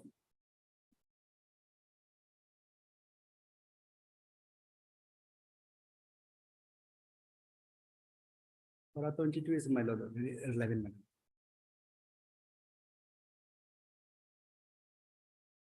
There are 22. Yes, my lord. This conclusion portion, my lord.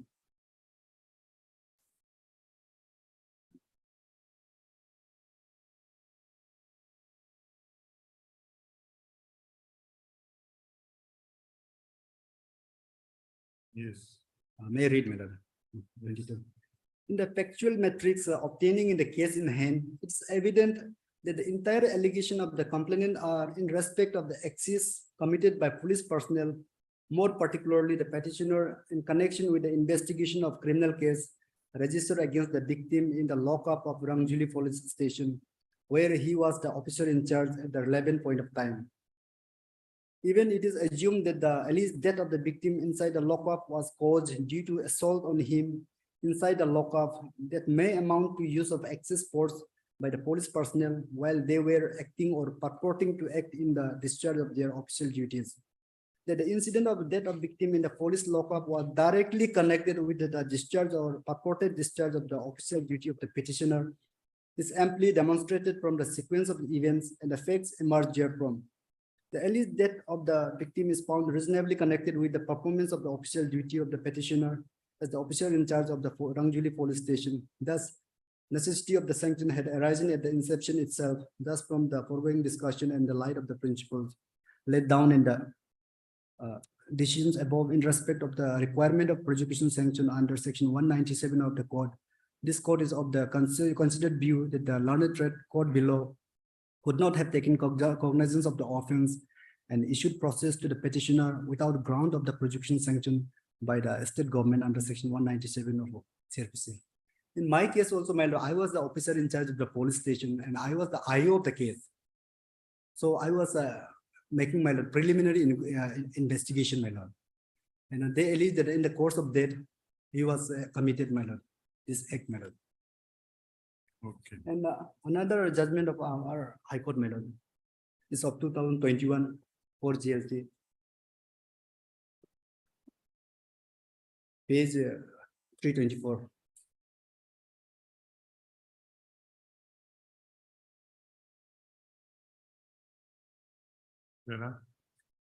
There are 65, 66, and 68. what it says. Uh, This is also a case of custodial death. Yes, ma'am.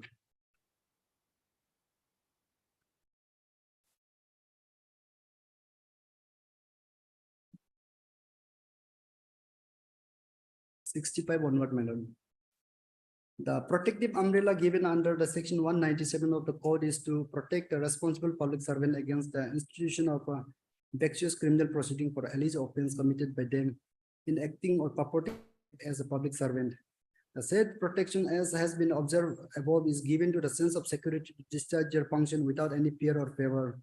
The legislative intent of the such enactment is to afford adequate protection to the public servant to ensure that they are not prosecuted for actions taken as a part of official duties without reasonable cause. As the statute itself prescribes, a certain limit are attached to such protection, and only when the allegation is in connection with the discharge of official duties and not merely a cloak for the doing objectionable acts. The Honorable Supreme Court has gone to the extent of holding that even if in doing the official duty, the public servant acted in excess of its duty, but there is a reasonable connection between the act, the performance of the official duty, the excess will not be sufficient ground to deprive the public servant of the protection. The section, however, does not extend its protective cover to each and every act or omission done by the public servant in service, but restrict its scope of operation only to those act or the omission done by the said public servant in discharge of purported discharge of the official duties. 66. In the opinion of this court, the gravity of seriousness of the offense was got no manner of connection with the law requiring procurement of sanction under section 197 of the CRPC.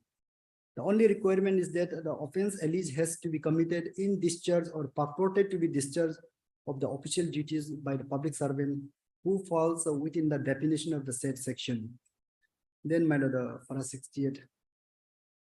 One may also gainfully refer to the recent judgment of Honorable Supreme Court dated 18/6/2020, which I have earlier placed, my lord, D. Devaraja, which is on the similar situation. For ready reference, the relevant paragraphs of the said judgments are extracted. And after quoting the judgment, the conclusion, my lord, in view of the above said fact and circumstances, while this court would be reluctant to interfere with the interim order on the ground the lack of the material to come to the prima facie satisfaction to the cognizance, the same is, however, interfere on the second ground, namely failure to obtain a sanction under section 197 of the CRPC. Accordingly, the criminal proceedings here case number under section 302 IPC before the additional chief judicial magistrate Barpeta and interim order dated 1/9/2015 first in the set of proceedings by which cognizance was taken are set aside and quashed. It is, however, needless to mention that since the interference is on the ground of lack of a prior sanction, the complainant would be at liberty to apply for such sanction from the competent authority and thereafter take the subsequent steps in accordance with the law. So here also, my lord, our honorable court has set aside the case on the ground of non-obtaining of a sanction. The But- order of taking cognizance was set aside. Yes, my lord, because But given there's a liberty liberty is given, my lord, to for proceed from that stage after obtaining the. obtaining, yes, my lord. That is there, my lord. So this is also police case. So, my lord, it's amply clear that if any act which is directly or indirectly connected with the discharge of official duty. In such case, if a person is done by the government servant, public servant, then protection under section 197(1) has to be, my lord, given, sanction has to be obtained. So this is, my lord, with regard to, my lord, prosecution sanction. But with regard to non-compliance of the other provision of CRPC, also I have some judgment, my lord.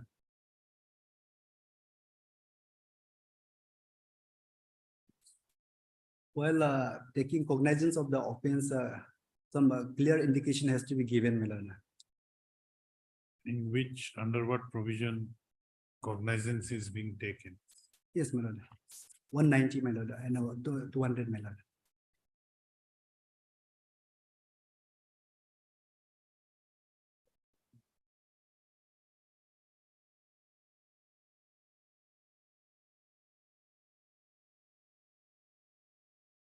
You have to give me a list of judgments cited by you. Yes, my lord. Make a chart. Yes, my lord. On this point, you are citing this judgment. Yes, my lord. I'll conclude the hearing today. Hmm. Fix it for, reserve it for judgment. Yes, my lord. You have to give that list to the court master, who will email it to me. Yes, my lord. Is it right? Otherwise, my lord, I already have, my lord. Yes. In this case, my lord, para 12, my lord. How much time prosecution would take? Reviewed there, your lordship, the judgment, whatever my learned senior brother has relied, I will review all the judgment. How much time? 1 hour. It will hardly take, your lordship, 15 minutes from my side. So after 15 minutes, I will stop. Your lordship, so far as prosecution sanction is concerned, I will not take much time, more than 10 minutes, your lordship, No, but only for the other. I'm ready to give you 1 hour time, Okay, your lordship, but not more, both of you. both of you together. Okay, your lordship, that will suffice, your lordship. Otherwise, it has to be made part, which I don't want to make. We'll complete it today. Finish it, because we have heard so long. Yes, your lordship. So I want to conclude the hearing. Yes, Here, my lord, para 12, my lord. Sunil Mehta is regarding, This is regarding framing of charges in complaint cases, my lord. Though I've already indicated in this section, my lord. Section, it says, my lord, para 12. Section 244 to 246 leave no manner of doubt that once the accused appears or is brought before the magistrate, the prosecution has to be heard and all such evidence as is brought in the support of its case recorded. The power to discharge is also under section 245, exercisable only upon taking all of the evidence that is referred to in the section 244. Since, my lord, this 244 to 247 is a provision where cognizance is taken other than on the police report, my lord. And their procedure is a bit different. Power to discharge also under 240 exercisable only upon taking all the evidence that is referred to section 244. So also the power to frame charges in terms of section 246 has to be exercised on the basis of the evidence recorded under section 244, my lord. So section can be framed, my lord, after taking evidence under section, my lord, 244 of the CRPC. But in this case, such, my lord, no any evidence was taken under section 244, but the charges has been framed by the learned JMFC.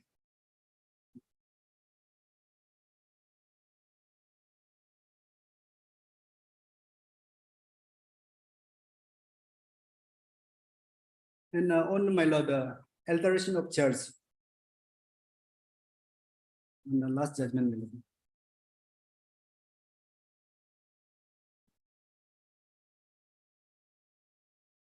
Here, my lord, in this case, I have indicated that the charge was altered by the learned JMFC.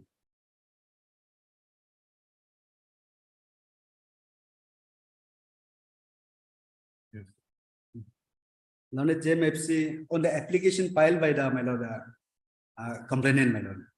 So what apex court said in this case, that, my lord, Section 216, charge can be altered at any time at the discretion of my lord, honorable court, but not at the instance of the parties. May I take my lord para 6.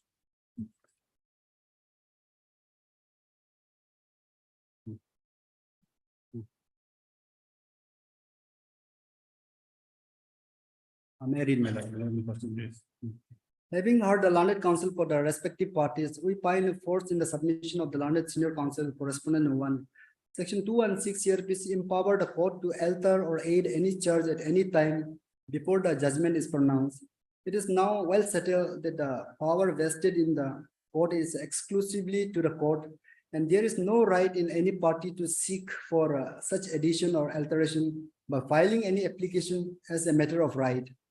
It may be that if there was an omission in the framing of the charge, and if it comes to the knowledge of the court trying the offense, the power is always vested in the court, as provided under section 216 CRPC, to either alter or aid the charge, and that such power is available with the court at any time before the judgment is pronounced.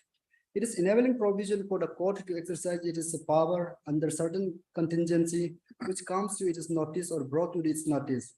In such a situation, if it's come to knowledge of the court that a necessity has arisen for the charge to be altered or added, it may do so on its own, and no order need to be passed for that purpose.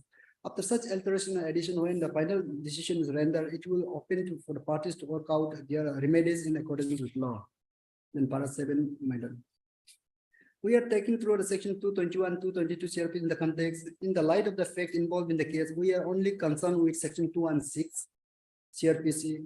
We therefore do not propose to examine the implication of the other provisions to the case on hand.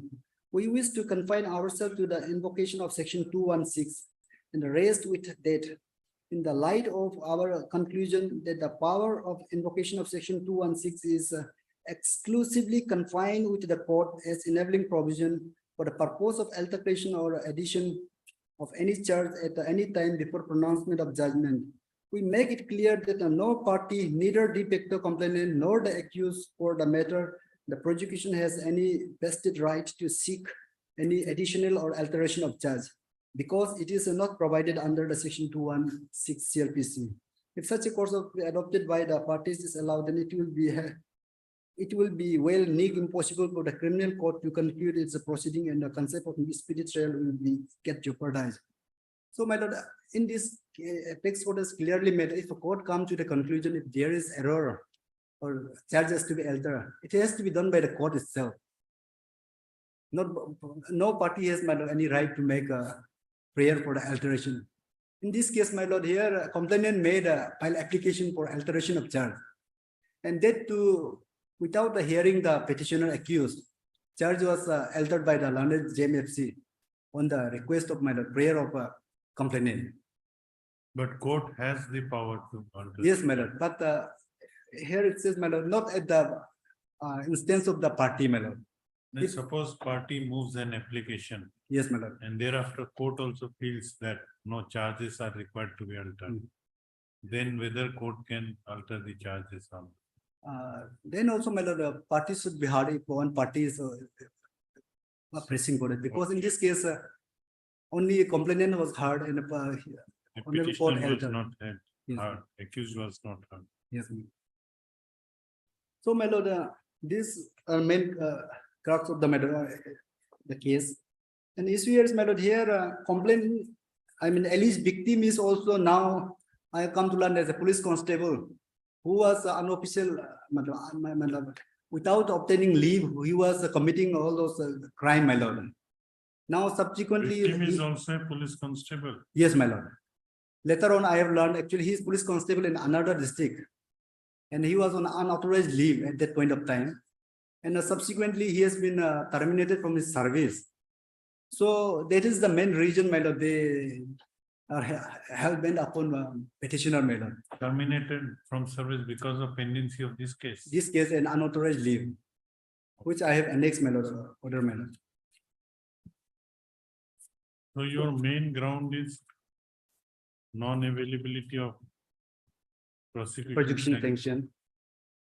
And no proper, my lord, procedure was followed while taking cognizance, altering Cognizance taking procedure was not followed. followed before issuance of process. Section 204 was not followed again.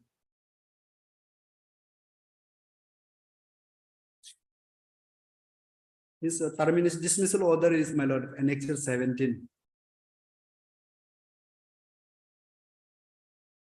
So main reason is after registering case and dismissal from service, he want to harass the petitioner by all means. What stage the case is pending now? That one which he is accused Now, when you are accused, is, my lord, actually is it stayed? yes, state. And on last day, this honorable session judge speaks the case for again for consideration of charge. CC. Last order I have annexed here, my lord. Now we don't know what procedures our court below is following. Charge seems to have been framed by the learned Gem FC. Now again, our district and session court want to consider.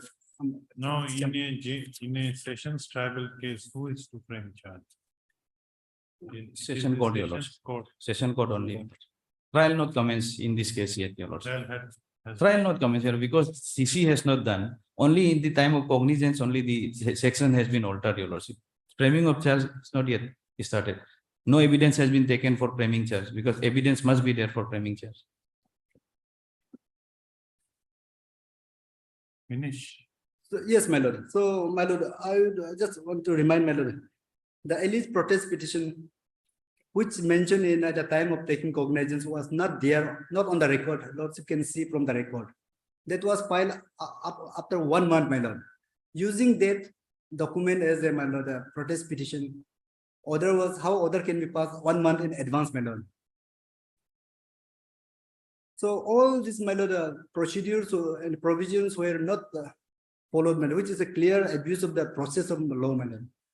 So I humbly pray that, my lord, this proceeding may kindly be, my lord, quashed, my lord. Entire proceeding. Yes, my lord.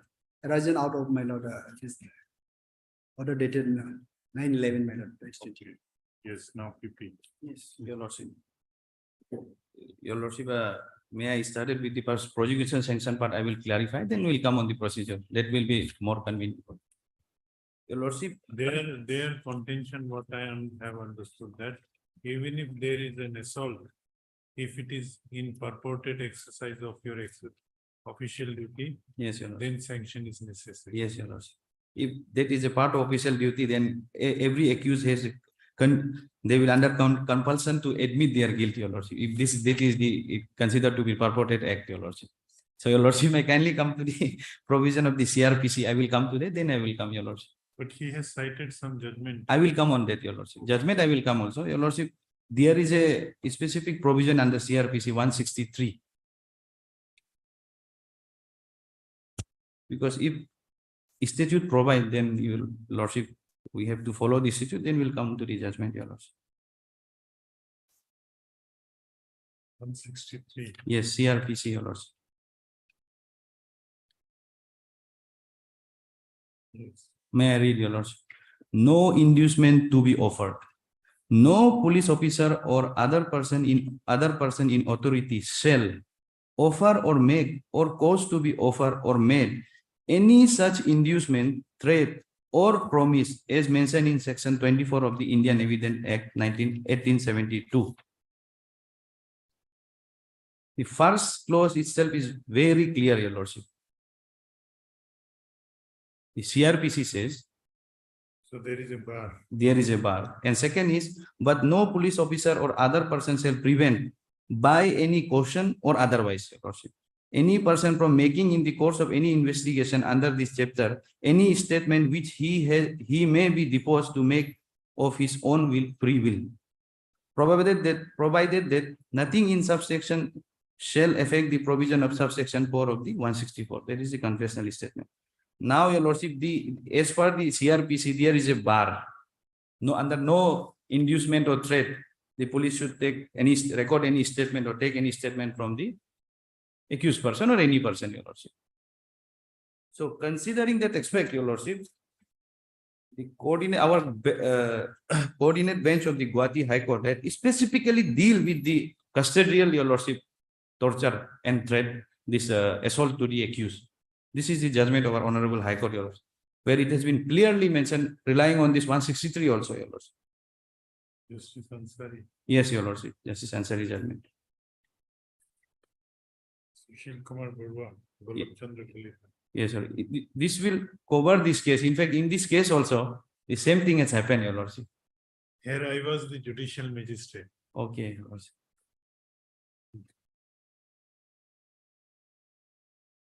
This case relates to Pathshala. It's from your lordship, para 7, your lordship.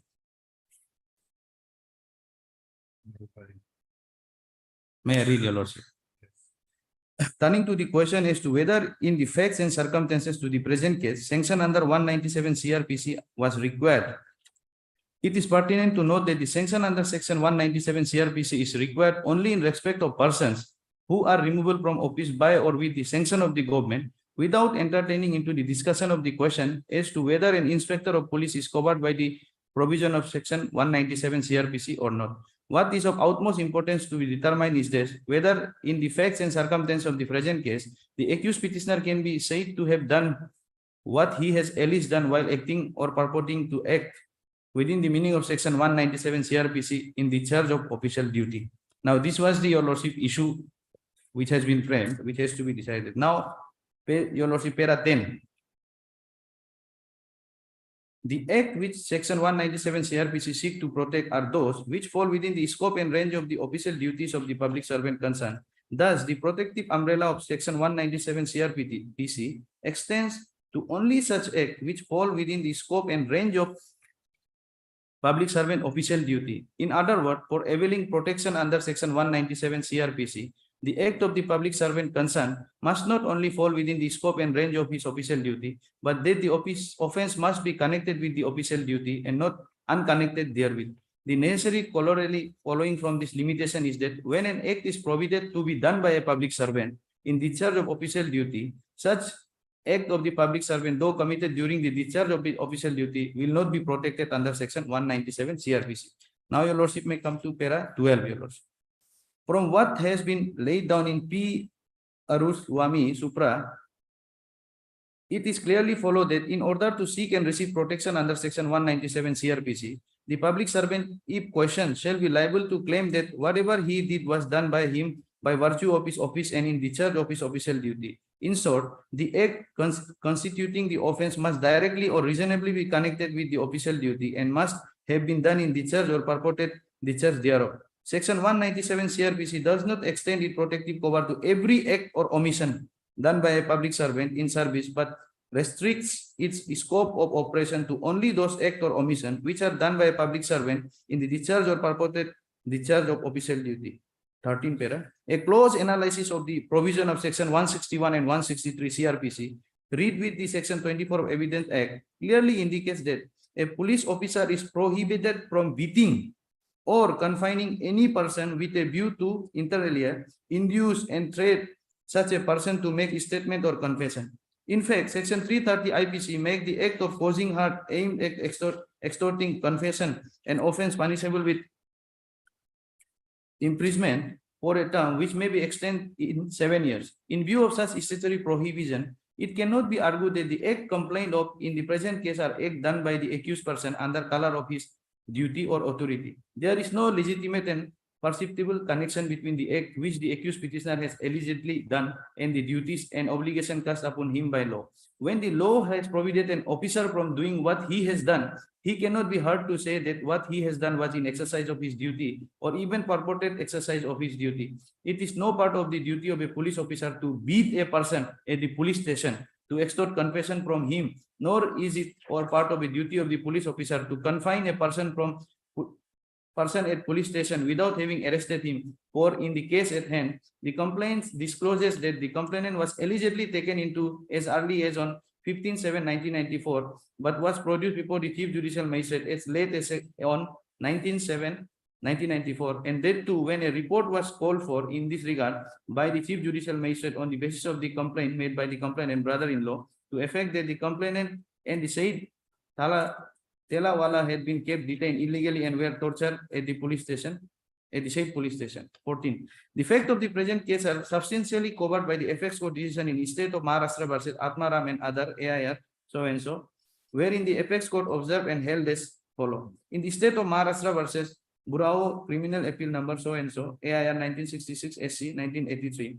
judgment in which has been pronounced just now, we have considered the true legal effect or section 161(1) of the Bombay Police Act. We express the view in that case that there must be a reasonable connection or nexus between the Alice Act and the duty or authority imposed upon the officer under the Bombay Police Act or any other enactment conferring power on the police under the color of which the act has said to have been done. It is apparent in this case that the first information report was recorded on so and so on the inquiry report of respondent number 1 and the investigation commenced thereafter. There is nothing in the language of section 64B of the Bombay Police Act to suggest that the police officer is authorized to beat the person, examine or to confine them for the purpose of inducing them to make a particular statement. Section 161 CRPC empower any police officer investigating a crime or any other police officer acting on his requisition to examine orally and any person supposed to be acquainted with the fact and circumstances of the case. That section further provides that such person shall be bound to answer to which would have tendency to express him to a criminal charge or to be penalty or forfeiture. It is necessary in this connection to notice the provision of section 163 CRPC, which is follows the effect. The provision I have already read out. The provision of section 161 and 163 of the Criminal Procedural Code emphasize the fact that police officer is prohibited from beating or confining person with a view to induce them to make statements in view of the statutory provision. It cannot possibly be said that the act complained of in this case are act done by respondent under the color of their duty or authority. In our opinion, there is no connection in this case between the act complaint of and the office of the respondent and the duties and the obligation imposed on them by the law. On other hand, the Alice Act fall completely outside the scope of the duty of the respondents, and they are not entitled therefore to the mental of protection conferred by section 161(1) of the Bombay Police Act. This view is borne out from a decision of this court in state of Andhra Pradesh versus so and so, AIR 1964 SC 33, in which the effect of section 53 of the Madras District Police Act was construed by this court, and it was held that the protection of this section cannot be extended to a police officer accused of beating a person suspected of a crime or confining him in the course of investigation. A similar view has expressed by full bench of the Mumbai High Court in Narayan Hari versus Yashwant Raoji, AIR 1928 Bombay 352 full bench, in which a sub-inspector of the police, while investigating a cognizable offense against two Birets, sent for the plaintiff and questioned him as to his connection with the Birets. The plaintiff declines all knowledge about the Birets. Then it was alleged defendant number 1 sub-inspector grew angry and abused the plaintiff and pulled him up by his mustache. It was further alleged that the defendant number 2 at the instant of defendant number 1 beat the plaintiff. The plaintiff filed a suit to recover damage from the defendant for their alleged wrongful treatment of him. It was held by the full bench that the alleged assault or battery cannot be said to have been committed under the color of an excess of such duty or authority under section 80 of the Bombay Police Act, and that the defendant were not entitled to notice either section 84 Bombay District Police Act or section 80 of Civil Procedure Code. For the reason we hold that this appeal should be allowed, the judgment of the High Court acquitting the respondent should be set aside, and appeal is accordingly ordered to be remanded to the High Court for being dealt and disposed of in accordance with law. From a careful reading of what has been observed in Atma Ram Supra, it is abundantly clear that though a police officer is entitled to interrogate any person, he is prohibited by law from beating or confining any person in order to force him to make a statement or with a view to extort confession from him. Whatever is a matter of fact, what the complainant has alleged is true or not is a question which can be determined at the trial and not in this revision. For determination, the question as to whether the present case sanction under section 197 was required or not, we have to assume that the content of the complaint are true, and if so construed, it will clearly transpire that the accused petitioner was allegedly done where, in light of what has been laid in Atmaram Supra, prohibited by law. The act alleged against the accused petitioner does fall as same as the Atmaram Supra, completely outside the scope of the duty of the accused person, and this case cannot therefore be said to be covered by the protection under section 197. Following the decision of Atmaram Supra, a division bench of this court has decided on 24/6/1997 criminal revision so and so, Harichandra Kalita versus State of Assam and others, and its criminal revision so and so, Hare Krishna Barali versus Devbrota Chakra Chaudhary and others, wherein the complainant has allegedly been assaulted and injured by the police officer, and it has been contended by the police officer that their acts were covered by the protection contained in section 197 CRPC. Taking note of the decision in Atmaram Supra, the division bench observed, in addition to the above case, which explain the proposition of law, it seems reward to refer in particularly to the case of State of Maharashtra versus Atmaram and others, so and so, which was a case arising under the Bombay Police Act, so and involved alleged beating assault by a policeman. Roma Swami Justice speaking for the court has concern with the 161(1) and section 46B of the said act. It was observed that there was no connection between the alleged act of beating and confinement and duty imposed to police officer, and the accused was not therefore entitled to protection under section 16(1) of the Bombay Police Act, a provision somewhat similar to 197. What is particularly important to the present case are the observation of Ramaswamy Justice concerning section 163 of the CRPC, what read as follows. Lordship, now para 18. From what has been observed above, it is clear that the preliminary test for determining if an act which constitutes offense is an act which can be claimed to have been done in discharge or purported discharge of the duty is that when questioned, the officer must be able to say whatever has been done by him in the discharge or purported discharge of his duty. There is subtle but definite distinction between the expression during the discharge of official duty and in discharge of official duty. An officer may be on duty, but what might have been done by may be an offense which fall outside his duty. For instance, when a police officer on duty commit offense of rape, he cannot say that since he was on duty, the act done by him is protected by section 197 CRPC. The test therefore is that the act which an accused was allegedly done must be shown to form part of his duty, though he may have exceeded his power while discharging his duty. In the case at hand, as it clearly seen, it is not the duty of the police officer to detain and beat any person in order to extort confession.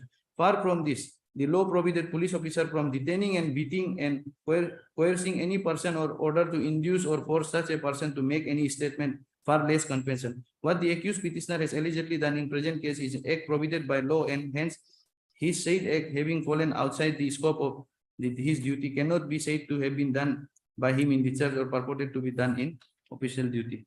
Para 20. Because of what I have seen discussed and pointed out above, I find absolutely no merit in the present revision. The revision shall therefore be dismissed. Here, Your Lordship elaborately discussed regarding whether during the custodial interrogation or when the accused is in custody. No, whether- this case is similar to the present case. Yes, Your Lord. The case of Sushil Kumar Borua Yes, Your Lord. is exactly similar to the instant case, Yes, Your Lord. where I could say that sanction is not necessary for Yes. if, but this has not discussed Shankaran Moitra's case or the later cases which the petitioner's counsel has cited. Yes, Your Lordship. And moreover, Your Lordship, one thing we have to be noted, Your Lordship, he was not the IO of the case. The present petitioner was not the IO of the case. Not the. Not the IO, Your Lordship. Your Lordship may kindly come to page number 32, the FIR, Your Lordship.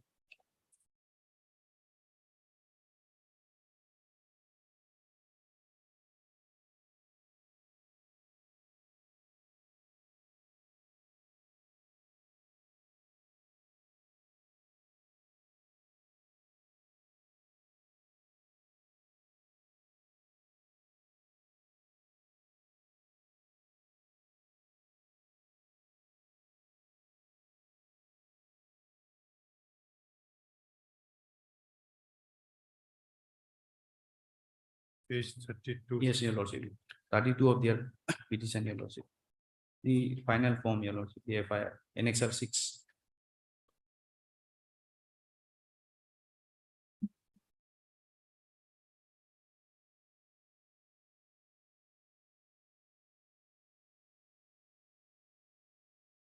Yes, what it says. Your Lordship, in column serial number 8, Your Lordship may kindly see serial number 8.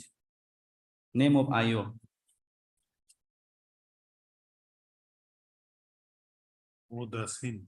Yeah, O Darsin, he is not the present applicant, Your Lordship.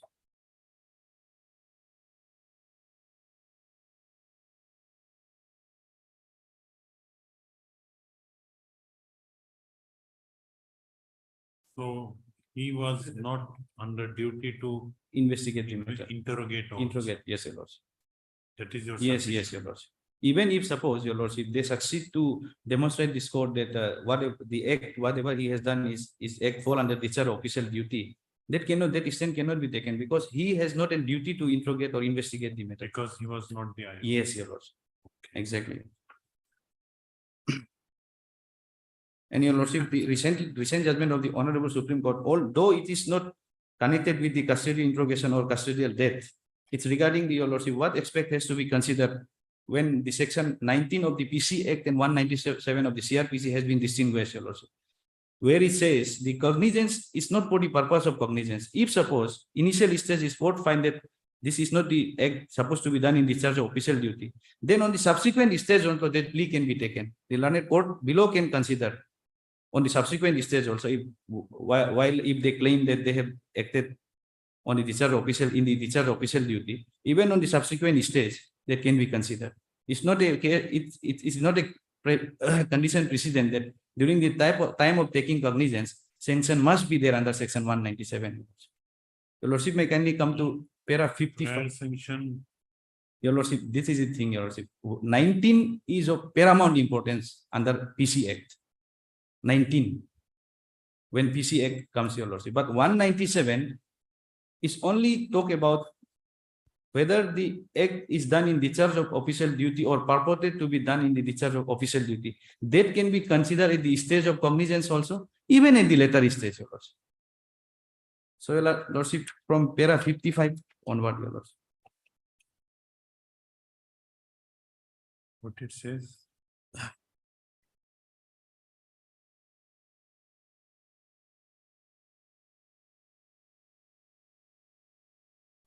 May I read, your lordship? This is a case relating to PCI. Yes, PC Act and your lordship 197, the both has been distinguished, your lordship. Whether under 197 for the purpose of cognizance, whether 197 is mandatory or not. Oh, there's some observation is there. Yes, your lordship. Para? Para 55 onward, your lordship. 55 to 61, the small paras are there. Yes. May I read, your lordship? Sanction contemplated under section 197 of the CRPC concern a public servant who is accused of any offense alleged to have been committed by him while acting or purporting to act in discharge of his official duty. Whereas the offenses contemplated in the PC Act 1988 are those which cannot be treated as act either directly or even purported done in discharge of his official duty. The offense under IPC and the offense under the PC Act 1988 are different and distinct. What is important to consider is whether the offense for a reason or the other punishable under IPC are also required to be approved in relation to the offense punishable under the PC Act 1988. It is important to draw a distinction between the order of sanction required for prosecuting a person for commission of offense under IPC and order of sanction required for commission of offense under section PC Act. In Kalicharan Mahapatra versus State of Orissa, this court noted the sanction contemplated in section 197 of the court concerned a public servant who is accused of any offense alleged to have been committed by him while acting or purporting to act in discharge of his official duty, whereas the offense contemplated in the PC Act are those which cannot be treated and act either directly or even purportedly done in discharge of his official duty. Parliament must have desire to maintain the distinction and hence the wording in the corresponding provision in the former PC Act was materially imported in a new PC Act 1988 without any change in spite of the change made in 197 of the court. In Lalu Prasad Yadav versus State of Bihar 2007 1 SCC 49, this court observed as under. It may be noted that section 197 of CRPC and section 19 of the PC Act 1988 operates in conceptually different field. In case covered under the Act, in respect of public servant, the sanction is of automatic nature and thus factual aspects are of little or no consequences. Conversely, in case related to section 197 of the CRPC, the substratum and basic feature of the case has to be considered to find out whether the alleged act has any nexus with the discharge of the duty. Position is not so in case of section 90 of the Act. Thus, although in the present case, the appellant has been discharged from the offense punishable under section PC Act 1988, yet for IPC offenses, he can be proceeded further in accordance with law. From the aforesaid, para 61, Your Lordship, it can be said that there can be no term rule that a prosecution before the Court of Special Justice, the previous sanction under 19 of the PC Act would invariably be only prerequisite. If the offense on the charge which the public servant is expected to be put on trial include the offenses other than those punishable under PC Act 1988, that is to say, under general law, that is IPC, the court is bound to examine at the time of cognizance and also, if necessary, a subsequent stage as the case progresses, as the whether there is a necessity for sanction under 197 of the CRPC. There is a material difference between the statutory requirement of section 19 of the PC Act 1988. On the other hand, the section 197 of the CRPC, on the other hand, in the prosecution for the offense exclusively under the PC Act 1988, sanction is mandatory qua the public servant. In cases under the general penal law against the public servant, the necessity or otherwise of sanction under 197 of the CRPC depend on the factual aspects. The test in the latter case is the nexus between the act of commission or omission and the official duty of the public servant to commit an offense punishable under law can never be a part of the official duty of a public servant. It is too simplistic an approach to adopt and to reject the necessity of sanction under section 197 of the CRPC on such reasoning. The safe and sure test is to ascertain if the omission or neglect to commit the act complain or would have made the public servant answerable for the charge or dereliction of his duty. He may have acted in excess of his duty, but if there is a reasonable connection between the impugned act and the performance of the official duty, the protective umbrella of section 197 cannot be denied. So long as the discharge of the office duty is not used as a cloak for illicit act, Your Lordship. This plea, Your Lordship, this can be taken on the subsequent stage also, Your Lordship, before the learned court. Because under PC Act, Your Lordship, what I have understood under my limited understanding from this judgment is in PC Act, no doubt, even for the purpose of taking cognizance, 19 is mandatory one. Without 19, the special court cannot take cognizance. But so far as 197 is concerned, it has depend on the factual aspect of the case, Your Lordship. And it can be raised in the subsequent stage also, Your Lordship, during the trial also. And as and when the learned trial court found that it was done in discharge of official duty, the learned court below will drop the proceeding for want of sanction. And it cannot be, it will not preclude the victim or the complainant from obtaining sanction from the concerned authority to revive the case. This is the law so far as my understanding is concerned, 197. In case of 197, if sanction is not there, it would not preclude the complainant from obtaining the sanction Yes, Your Lordship. at a later stage also. Yes, yes, Your Lordship. And the court may restrain itself from proceeding with the. Yes. It will amounting to discharge, Your Lordship, not acquittal or can be acquittal, Your Lordship.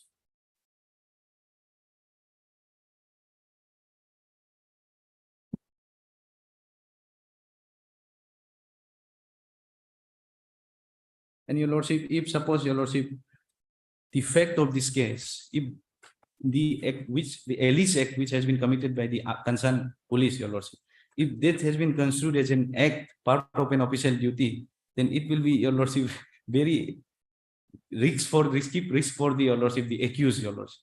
Because if it's considered a part of the duty, Your Lordship, the accused will be under threat to give a statement, Your Lordship, whatever the investigation authority wants, Your Lordship.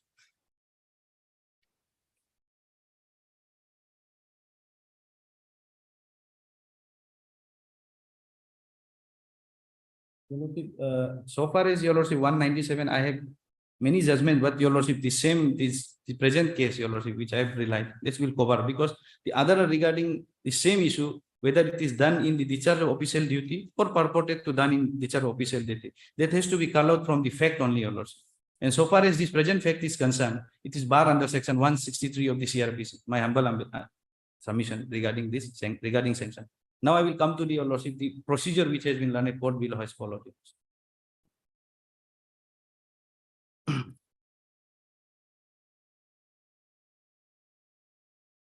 Your Lordship, initially, Your Lordship, the FIR was filed on 17/7/2019, which was, Your Lordship, in fact, was not registered.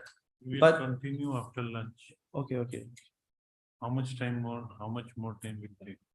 Half an hour, Your Lordship. Not half an hour, take less than that. Okay, 20 minutes then, Your Lordship, from my, You will take? 15 to 20 minutes. I will try my best to complete it within 10 minutes, Your Lordship. Yes. by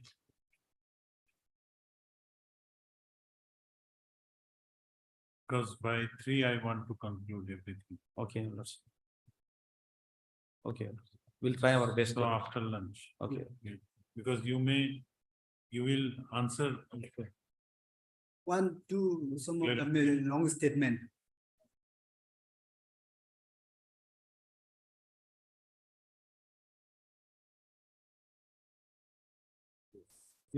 Without taking much time, your lordship, I would like to proceed with the procedure part, your lordship. Whether there was a procedure error or not in the part of the magistrate, your lordship.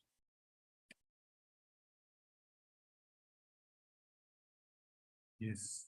As your lordship is well aware of, in criminal proceeding, there are two, your lordship, stages. One is two category. One is GR case, when the criminal proceeding has been instituted by filing a complaint before the police, and second is directly before the magistrate. So far as GR case is concerned, what is the procedure is the police will carry out investigation, they will file charge sheet. And on that basis, your lordship, if magistrate found that there is a sufficient material to take cognizance, magistrate will take cognizance. This is the part sector. Second, when magistrate will find that there is no sufficient material has been collected, then the magistrate will give direction for further investigation. And the third stage is, if FR has been filed and magistrate found that there is no sufficient material or no case has been made out, then magistrate, before dropping the proceeding, magistrate will issue a notice to the informant or the complainant to file a protest petition, your lordship. So this case come under that category, your lordship. This case cognizance has been not been taken on the GR case on the basis of the protest petition filed by the complainant, your lordship. And when magistrate take cognizance on the basis of the FR filed, it will get the color of, your lordship, section 200 of the CRPC. That is the complaint case, and the requirement and the procedure under section 200 has to be complied with the chapter, your lordship. Here, your lordship, after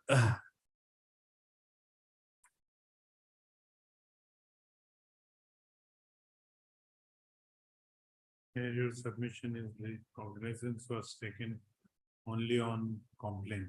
yes, Protest. on protest petition, your lordship, and subsequently, your lordship, matter was fixed for recording of the statement of the informant for the purpose of taking cognizance, your lordship.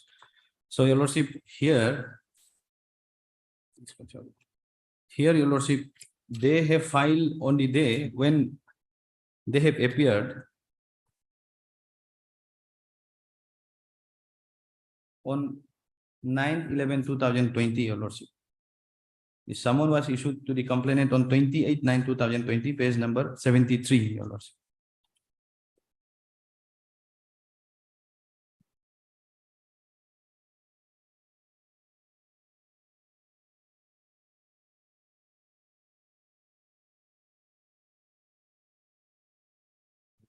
Here it says, your lordship, here on the basis of the FR filed by the investigation authority, before dropping the, your lordship, before accepting the final report, the magistrate had issued summon to the informant complainant to appear before the court on 9/11/2020, and subsequently on 9/11/2020, the complainant appeared before the concerned court and made a protest on dropping of the FR, your lordship. On the basis of that only, your lordship, it's in the order itself, your lordship. According, the FR is rejected. The magistrate has not accepted the FR, and cognizance is taken on the basis of objection petition read with the FIR, your lordship. The cognizance has been accordingly taken on that day itself, your lordship. The submission of the counsel for the petitioner is that on that day, no protest petition was filed.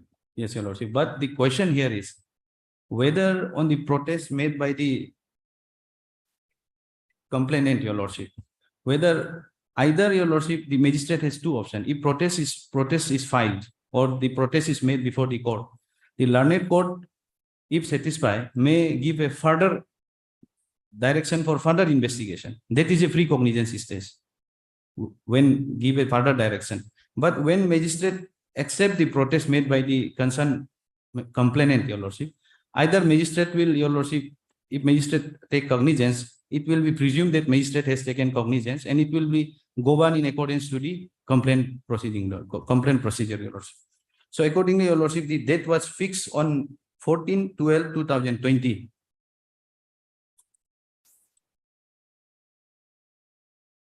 And on 14/12/2020, they have filed a complaint petition, your lordship. Although the cognizance was already been taken, no doubt, your lordship, on the prior to that. And on the basis of this complaint, your lordship, their statement was also recorded, your lordship, for the purpose of taking cognizance, your lordship. Usually, initially, they have taken cognizance was taken on the same section, your lordship. And on 14/12/2020 itself, the statement of the deposition of the your lordship on oath of the complainant along with one of the witness has been recorded, your lordship. It's in your lordship, page number 82 to 84, your lordship. It's not a case where without recording their statement, your lordship, the court has proceeded, your lordship. And then, your lordship, on the next day, along the the complainant has filed a 216 application for alteration of the charge. And your lordship is well aware that the magistrate, the concerned court can take cognizance of the offense, not upon the offender. The cognizance upon the offense, the magistrate can take cognizance, your lordship. And that has been taken regarding on the section. On the very day itself, your lordship, the cognizance was taken on section 330. But on 24/11/2021, on the basis of the application made by the complainant 216, on perusal of the complaint also, your lordship, the material thereof, your lordship, learned magistrate has satisfied and exercised his discretion by altering the section 330 into 331, your lordship. And since, your lordship, 331 is session triable, it was committed to the learned session court. It is there in the page number 88, your lordship. 18/4/2022. What is the difference between 330 and 331? Your lordship, one is grievous, your lordship. 331 is grievous. Yes, your lordship, and the session trial. So now the matter is pending before the learned session court. And your lordship, on section 331, no cognizance has been taken yet. The learned session court will take cognizance on it, your lordship. It has been committed. And the magistrate, this is a settled law that the cognizance case cannot be taken twice, your lordship. And there are many cases where learned magistrate inadvertently take cognizance of it, but later on, your lordship, the Supreme Court has clarified that that kind of cognizance, which is triable by the session court, will always consider as a passive role from the magistrate. And the cognizance has to be taken by the session court itself, which have the jurisdiction, your lordship. So here, your lordship, at this stage, the matter is pending now. Meaning thereby, your lordship, the charge is not yet framed, your lordship.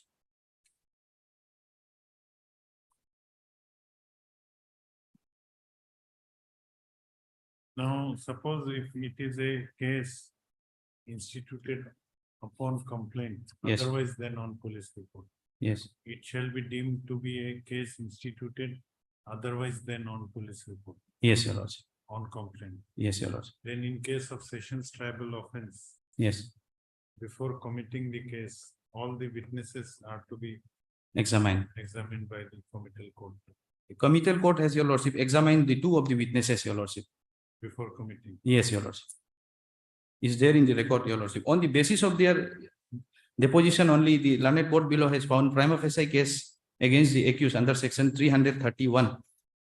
And when 331 come, the magistrate cannot, since the magistrate cannot take cognizance of it, therefore, your lordship, it has been subsequently committed.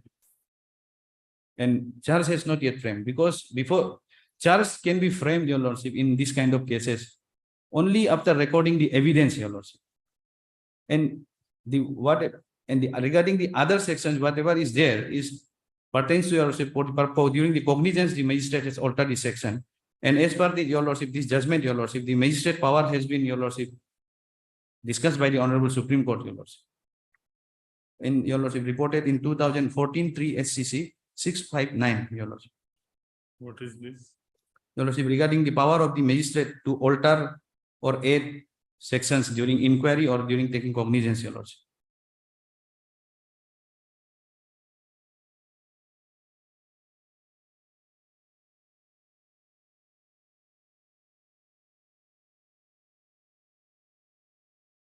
Your lordship.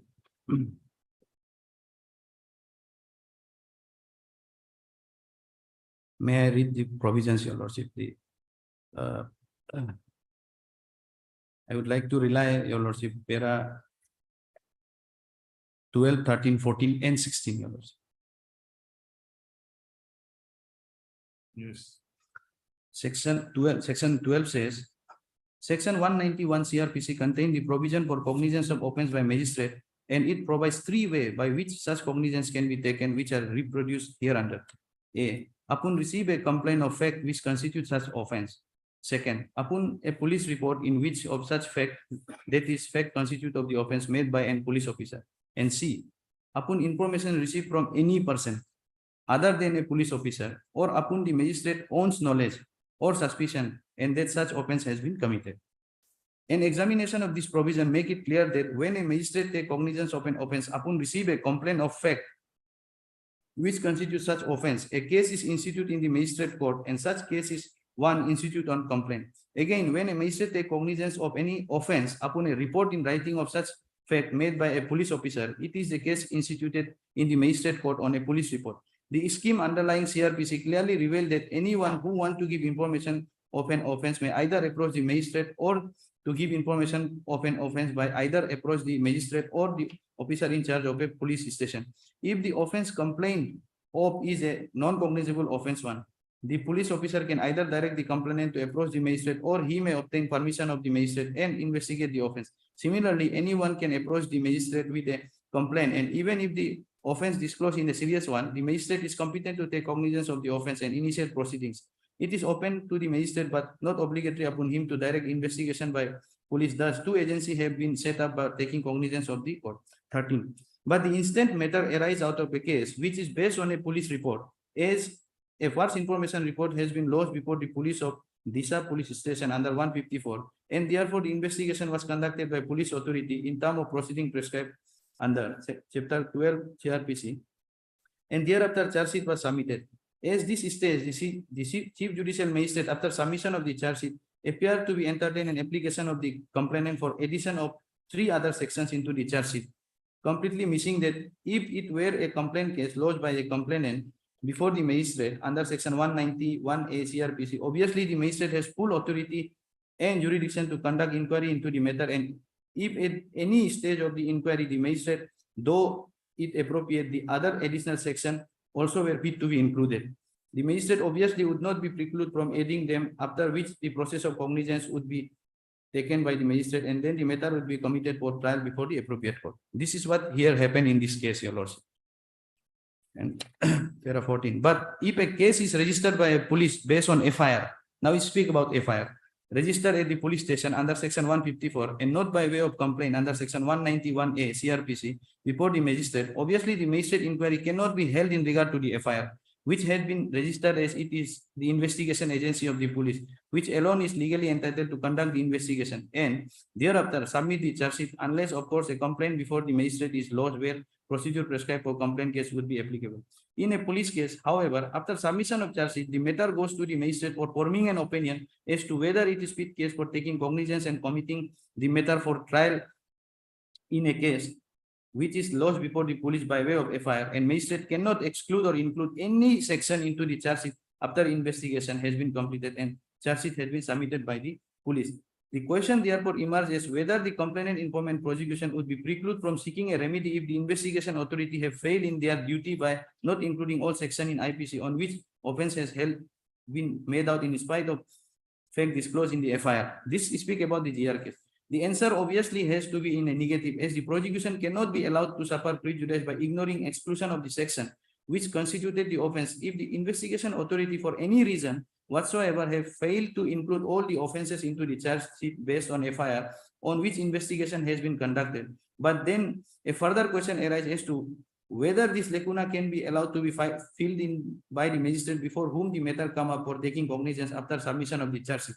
And as already stated, stated the magistrate in a case which is based on police report cannot add or subtract section at the time of taking cognizance, only in the GR cases, as the same would be permissible by the trial court only at the time of framing of charge under section 216, 218 or under section 228 CRPC, as case may be, which means the after submission of the charge sheet, it will be open for the prosecution to contend before the appropriate trial court at the stage of framing of charge to establish that on given state of fact, the appropriate section which according to the prosecution should be framed can be allowed to be framed. Simultaneously, the accused also has the liberty at this stage to submit whether the charge under a particular provision should be framed or not, and this is appropriate forum in case based on police report to determine whether the charge can be framed and particularly section can be added or removed depending upon the material collected during the investigation, as also the fact disclosed in the FIR and the charge sheet. Now, this speak about GR case. Now, your lordship, it's a complaint case. In the alternative, if a case is based on a complaint lodged before the magistrate under section 190,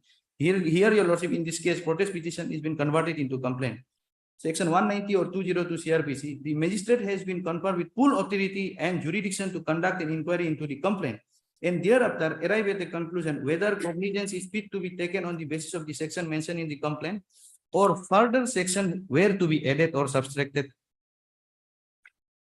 CRPC has clearly engrafted the two channel delineating the power of the magistrate to conduct an inquiry in a complaint case and the police investigation based on the basis of the case registered at police station, where the investigation authority of police conduct investigation under chapter 12, and there is absolutely no ambiguity in regard to this procedure. So now, your lordship, when protest petition has been converted into complaint, the magistrate has a cloth with that power. The magistrate can alter the section because magistrate has not framed the charge, your lordship. Now the issue regarding, your lordship, whether section 300 regarding the section which has been altered, they still have a, your lordship, remedy before the learned court. The time of review. Yes, exactly, your lordship. That is what I'm trying to indicate, your lordship. They still have a remedy there, your lordship. And if they are agreed at that stage, then they can approach this court. And but at this stage, your lordship, cognizance has not been taken by the concerned court, that is the session court, because regarding that particular. They can also raise plea regarding prosecution sanction Yes, absolutely, your lordship. at the time of framing of charges. Yes, absolutely, your lordship. That charge need not to be framed because of want of prosecution. Yes, your lordship. That is my humble submission, your lordship. Because at the stage of cognizance also, because your lordship, on this section, cognizance has not been taken by the session court yet, because it has been stated by this honorable court. And then, your lordship, evidence before charge will come. Because in this, under section 200, before framing of charge, there must be an evidence. The evidence, this is the statement, deposition, whatever has been given by the complainant is only for the purpose of cognizance, your lordship, so far as the earlier section is concerned. But so far as this section is concerned, your lordship, they can approach before the learned session court on the basis for the section which has been added by the learned CGM, your lordship. Your lordship, that much only.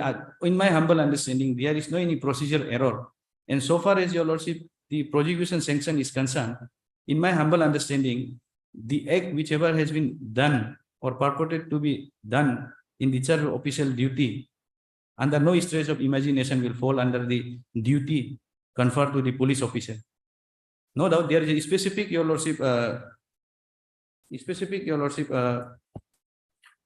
act has been given in section 197 for the force, your lordship. That is also include the police, your lordship. Your lordship may kindly come to section 197 again, your lordship. Yes. Yes. That is subsection 3, your lordship. The state government may, by notification, direct that the provision of subsection 2 shall apply to such class or category of the member of the force charged with the maintenance of the public order, as case may be specified therein, wherever they may be serving, and thereupon the provision of the subsection will apply as if the expression central government occurring therein, the express state government were substituted. If they are, your lordship, specifically empowered by the state government or the central government, then that act may become into the purview of their duty. But here is the act which has been committed by the, alleged to have committed by the present petitioner, was doesn't fall under, it doesn't fall under this category as well, your lordship. There is the bar under section 133 will operate, your lordship. Are under Section 133, your lordship. 163, sorry, your lordship, 163. One sixty-three prohibits. CRPC, that police should not induce or threat the, any person. And your lordship, perhaps I don't need to rely the judgment because it speak about the protest petition whether protest petition can be converted into complaint or not. It is there in this judgment. Perhaps your lordship aware of it. Still you may. Okay, your lordship. It's reported in 2019 SCC 27, your lordship. I have not objected in that point. If they are not objected, your lordship, I no need to read out also. I will just rely the paragraph, your lordship. Thank you. Paragraph, your lordship. His main contention is regarding prosecution sanction Yes, and cognizance, taking of cognizance Yes. in an irregular manner by the, yes, and not exact, and the manner in which the case was committed, yes. that these are the ongoing. Yes, your lordship. And even if assuming, your lordship, suppose this court is satisfied by the argue advance by my learned senior, your lordship, even in that case, he is not entitled for acquittal, your lordship. Only drop of the proceeding on want of prosecution sanction. That's it, your lordship. No, what is your submission? Suppose he succeeds. Yes, your lordship. Then what would be the consequences? Consequences will be, your lordship, on want of prosecution sanction. Then this court, instead of quashing the petition, your lordship, even if it is quashed, I have the judgment on that, your lordship. Even if it is quashed, it will be considered as a discharge, your dropping of the case. It will, He can still be, again be yes, proceeded with. Yes, after your lordship. following the, after complying with the procedural requirement. yes, I have the judgment on that, your lordship. No, he also has cited it. Yeah, myself has submitted that.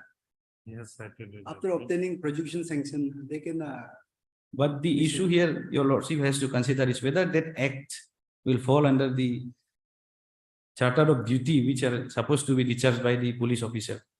When course of What investigation. is your submission regarding Shankar and Moitro's judgment? Where death resulted due to torture, but Supreme Court said that prosecution sanction is necessary. Your lordship, He has cited a judgment, three or four judgments. three judgment. Where torture was there by police in course of investigation. your lordship, so far as, Court observed, not directly, that it is in purported exercise of his official duty, therefore sanction may be necessary. your lordship, my limited submission would be, your lordship, custodial, that when custodial happened, normally there was an inquiry held by the magistrate, your lordship. And if magistrate find that there is no any foul play from the part of the investigation authority, then, your lordship, it can be said that there is no any involvement as such, but on the basis of that, if case is instituted, then they can claim for the prosecution sanction, claim for the protection under prosecution sanction. But if there is a clear violation of the, if there is a clear material that they are involved in any sorts of assault which lead to his death, for that, your lordship, prosecution sanction is not required, in my humble understanding. That's it. That is supported by Sushil Barua's case, Yes, your lordship. Golok Kolita's case. Yes. That you have cited, Yes, your lordship. that if there is a torture, it is prohibited under section 163. And therefore prosecution sanction is not required. That is your. Yes, your lordship. That much, your lordship. Yes. He has covered your. Everything he has covered. Without repeating him, if anything you want to add. My lord, one thing I would like to add in this case, after departmental inquiry, in my evidence, in my counter affidavit in opposition, I have submitted some documents. The state government, after the custodial torture of the respondent, the state government has awarded a sum of rupees 1 lakh to the victims for their custodial torture. My lord, thereafter, your honor, they have received the same year, and it was your given by the SP, the then SP of Anjao. And I have submitted the documents. You were given compensation because The of state, yes, my because of custodial torture. torture by the petitioner in Yes. this case, In this case, one inquiry was set out by the state government, departmentally. departmental inquiry. It was well established by the affidavit in reply filed by the petitioner itself. And after departmental inquiry and the report submitted to the Human Rights Commission, the Human Rights Commission has directed the state government to award a sum of rupees 1 lakh to the victims. And accordingly, the state government of Arunachal Pradesh, Which Human Rights Commission, state or national? State Human Rights Commission or National Human Rights? National Human Rights Commission, NHRC. And So this is a clear-cut case of custodial No, torture. that is a different issue. Yes, my lord. That is different. Here his plea is different. If here it is a criminal trial, And one thing I would like to draw before this, my lord court, that my learned friend has raised. he is on technical side, main. Yes, His main pleas are, he is denying. First, he is denying that, for that you have a counter. His other technical plea is want of prosecution sanction, which PP has answered, yes, my lord. and the procedural irregularities Yes, my lord. in taking cognizance and committing the case. These are his 3 or 4. On technical side, he has raised objections. My lord, this petitioner has drawn the attention of this court upon the protest petition that on the day of incident, on the day of issuance of the intimation to the informant, and thereafter on the day of appearance of the informant in the court, no protest petition was filed. But as per the provision of section 190 of the CRPC, it is especially written in the ground C, cognizance of offences by magistrate, A, upon receiving a complaint of facts which constitute such offences, B, upon a police report of such facts, and C, upon information received from any person other than a police officer. My lord, here in this case, it is not especially written that the information which was given to the magistrate regarding their protest, regarding their objection, it should be in writing. So it was very well written by the learned magistrate that on the day of when the matter was fixed by order dated 9/11/2020, the informant has filed an objection to the FR submitted by the IO and has stated that the investigation was not properly carried out. So this is the true version which was recorded by the learned magistrate. And thereafter, accordingly, the learned magistrate has fixed the date for recording the statement under section 200 CRPC. And thereafter, the statement under section 200 CRPC has been recorded. And thereafter, Your Honor, cognizance was taken upon the sections, and thereafter, the charges were altered and committed to the court of session. This is the true fact of the story. Because if my lord go through the statement which was recorded by the police itself in this case, in which case the police has submitted final report, FR, closure report. This my lord court also find there are sufficient material to proceed with this case. Because police has himself stated before the police, stated before the concerned IO, controversial facts. On occasion, they stated before the inquiry officer that on so and so date, the medical officer was not available, the hospital was closed. But after recording the statement of medical staffs and the doctors, it was clear that they are available on that day. When it was custodial torture, when the respondent were custodial tortured by the petitioners. This is available in the entire case report. So there is nothing in this case which is hold that the custodial torture of the respondent were not done by the petitioner. It is well established. Now regarding the section 197, as my friend had submitted in para number 3 of 197, the state government may by notification direct that the provision of section subsection 2 shall apply to such classes or category of the members of the forces charged with the maintenance of public order. Charged with the maintenance of public order. Now, my lord, the act which was complained by me or the act which was committed by the petitioner, whether he has to do with the public order anything that was amount to public order, that was not amounts to public order. It is a mandatory provision that was the legislation has adopted. So I humbly pray before this court that at this stage, the petition of the petitioner under section 482 CRPC is required to be rejected, my lord. Your Lordship, I forgot to submit one judgment on 482, your, since it's a 482 application, your Lordship. We have to, since I would like to apprise this court that what aspect has to be considered while considering the application under 482, your Lordship. This is recent judgment, your Lordship, of the Honorable Supreme Court reported in 2023 SCC online SC 765, your Lordship. What it says? Your Lordship, regarding what, Suppose you have to answer, Yes, madam. answer now, not now, after he submits. yes, your Lordship, on regarding, Suppose you have other forums, other where you can redress your grievance, other stages in criminal trial. Then the extraordinary power under 482, whether it should be invoked or not. When you can raise this plea before trial court at the time of payment of charges, you can ask for discharge My lord, the apex court has. later. Yes. yes, I am on that, your Lordship, regarding 482. The court has to see whether prima facie case is made out or not, your Lordship. And same has to be exercised in the exceptionally in the rare cases, rarest of the rare cases, your Lordship.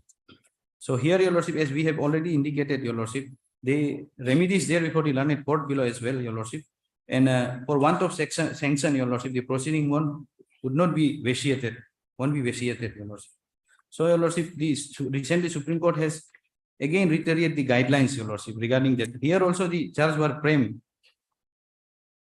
And on some lacuna, your Lordship, considering lacuna, the Honorable High Court has quashed the matter. Considering that aspect, it has been reiterated by the Honorable Supreme Court, your Lordship. Parameters are there, your Lordship. May I read the parameter and then I will conclude, your Lordship. The what parameter has to be considered, your Lordship. 17, para 17, your Lordship. Last only, your Lordship. This is a case where the charges have been framed and the accused are awaiting trial. Having regard to the totality of the fact and circumstances noticed above, we are of the considered opinion that the investigation and follow-up steps are not so patently and unobtrusively defective or erroneous, except to the extent we propose to mention before concluding our judgment that allowing the trial to progress might cause a miscarriage of justice. This is also not an appropriate stage to delve deep into the records. It is not part of the business of any of the court to ascertain what outcome of the trial could be, conviction or acquittal of the accused. A small window that the law through judicial precedent provides is to look at the allegation in the FIR and the material collected in course of investigation without a rebuttal thereof by the accused, and to form an opinion upon consideration thereof that an offense is indeed not disclosed from it, unless the prosecution is shown to be illegitimate so as to result in an abuse of process of law. It would not be proper to curtail it. The principle is to be borne in mind with regard to the quashing of a charge proceeding, either in exercise of jurisdiction under section 397 CRPC or section 482 of CRPC, or together as a case may be, has engaged the attention of this court many a times.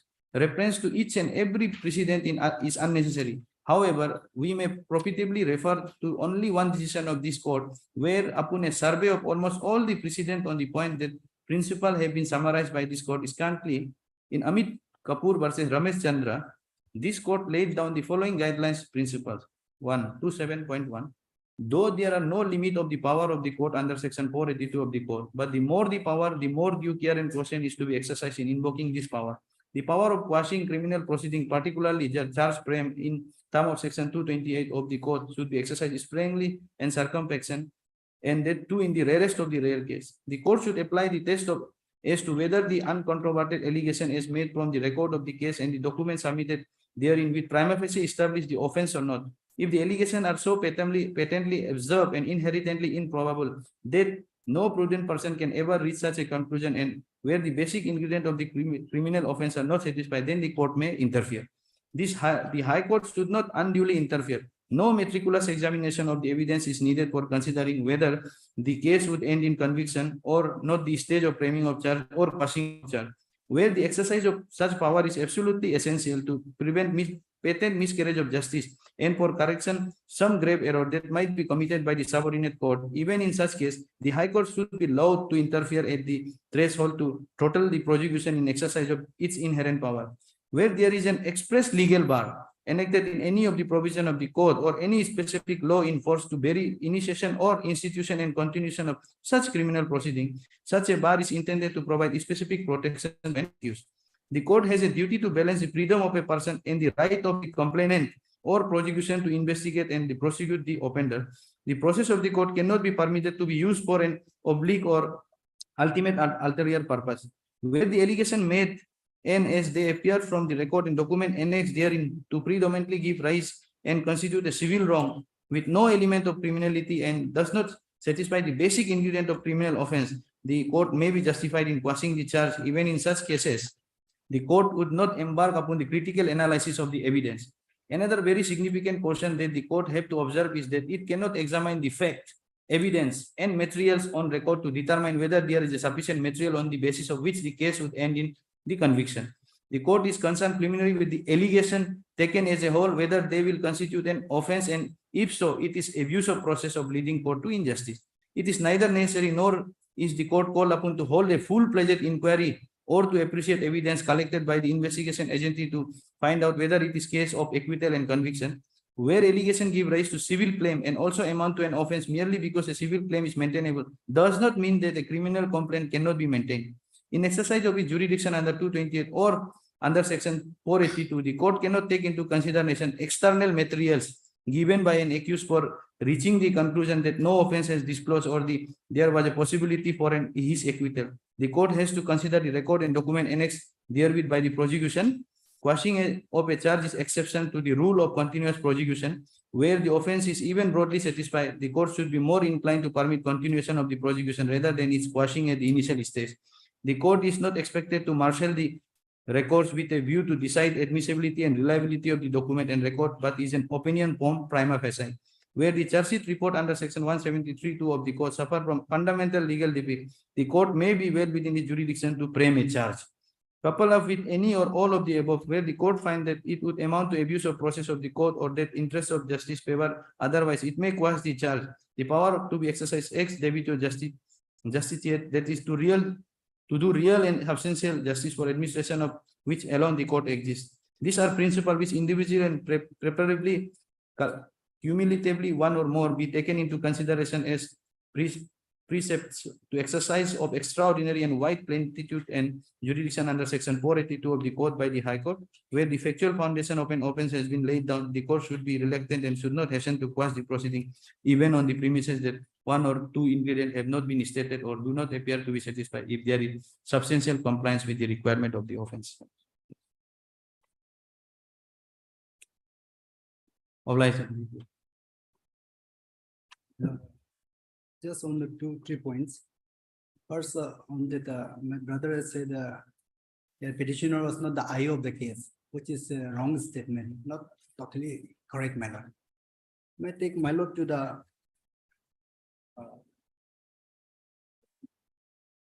final report filed in the case, my lord. In the earlier case, my lord. Page, my lord, 32, annexure 6. Page 30. Page 32, starting page 32. Relevant portion is at page 35. 32 and these are all format. May I take my lord to page 35, which is a part of the final report filed in the case where the respondent number 3 is the accused. No, that is a different case. Yes, no. Actually, in that case, my brother is saying I was not the IO. My claims that I was the IO in the case. Subsequently, I was replaced by another IO on the basis of complaint made by them. Now, my brother is saying that I was not the IO of the case. I couldn't have interrogated the respondent number 3. Yes. Now, what I'm saying is that I was the IO of the case, so I was interrogated. Or where the respondent number 3 was the Accused. Yes, madam. Okay. May I take my lord to page 35? Page number? 35. This part of annexure 6. This is the final report, charge sheet, my lord.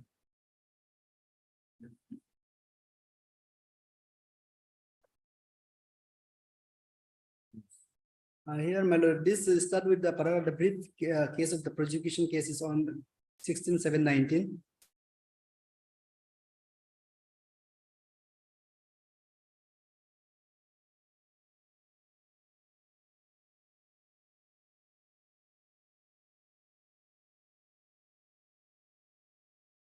Yes. Yes, last four line, my lord, of the same paragraph.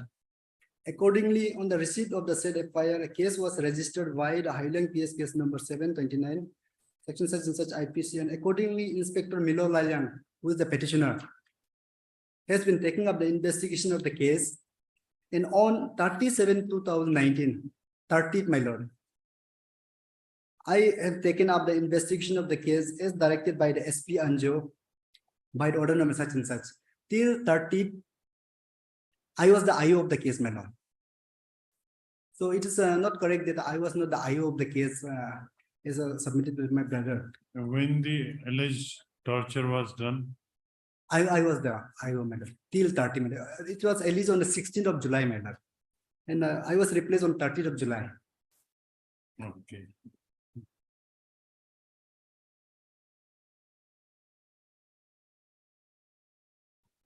And second point, my lord, say my brother said that prosecution sanction can be raised later in the stage of the trial. No, my Yes. lord, here Apex Court has in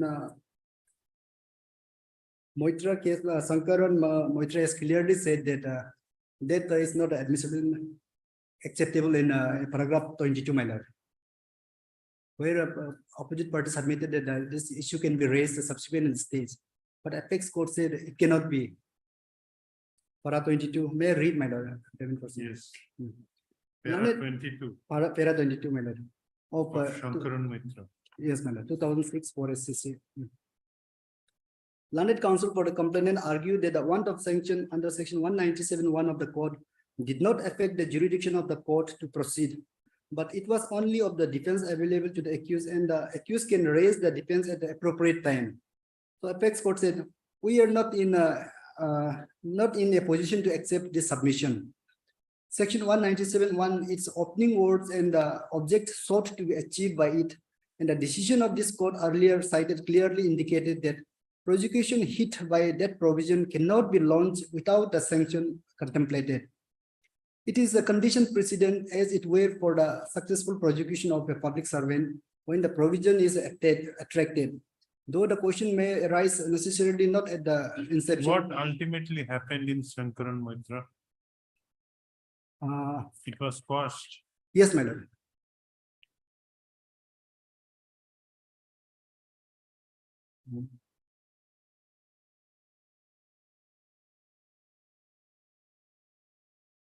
Here, order of the Honorable High Court was quashed, my lord. And So- what directions were issued? Pardon, my lord. Final, what directions were issued? Final is, my lord, here, para 26, my lord. Actually, Honorable High Court quashed the actually direct no cognizance was taken, and Honorable High Court directed to take cognizance. And then that direction was satisfied in quashed, my lord. It's starting from para 25 and in para 26 conclusion, my lord. Okay. And my lord, secondly, my lord, so my lord, from this it's clear that since the inception, unless there is a sanction, that cognizance cannot be taken, my lord. Now, another judgment also which I referred, they clearly mentioned that without a sanction, no cognizance can be taken, my lord. And third point, my brother has said that a session court has not taken the cognizance. It's not correct, my lord. Session court cannot take cognizance in this case, my lord. In the complaint case, my lord is well aware, cognizance has to be taken by the magistrate concerned. If we find that offense complaint is not competent to try, then he has to record the statement of all the witnesses under section 202, and afterward he has to commit the case to the session court. Or otherwise, in the beginning, if he found, my lord, the case is not triable by him, he has to reject the application to proceed to the appropriate forum. Which is, my lord, is clear in section 201 of the CRPC, my lord. Proceeded by magistrate not competent to take cognizance of the case. If the complainant is made to a magistrate who is not competent to take cognizance of the offence, he shall, on one condition, if the complaint is in writing, return it for presentation to the proper court with an endorsement to that effect. B, if the complaint is not in writing, direct the complainant to the proper court. So in this case, my lord, this was not done.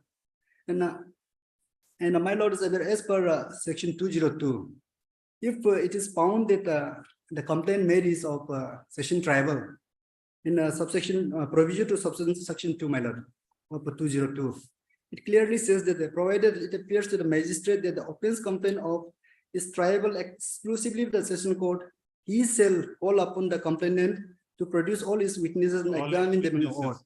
But here the prosecution says that all 3 witnesses were No, examined. only 2, my lord. Here, my lord, thinks that they have not even examined the victim, my lord. Victim's wife and another third person, my lord, who is not in the case. And now they cannot do that. In the beginning, they will produce these 2 witnesses, and subsequently they will bring, my lord, more witnesses.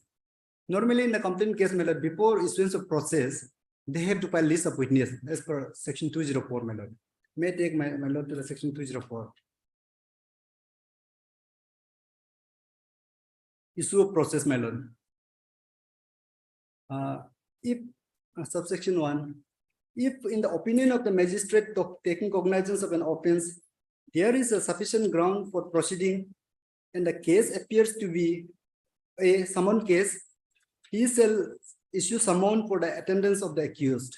B, a warrant case, he may issue a warrant, or if he thinks fit, a summon for the causing the accused to be brought to or appear at a certain time before the such magistrate, or if he has no jurisdiction himself, some other magistrate having jurisdiction. Number 2, subsection 2. No summons or warrants shall be issued against the accused under subsection 1 until a list of prosecution witness has been filed. But in this case, list of witness has not been filed before the learned judicial magistrate first class, nor before the session court. Now, my brother is saying that the cognizance will be taken by session court. That is not correct, my lord. Now, once magistrate is taken cognizance, it cannot be that the case that the cognizance can be taken again and again by all the courts, my lord. Once cognizance is taken, my lord. Now here also session court has fixed the case for not for cognizance, but for the consideration of charge.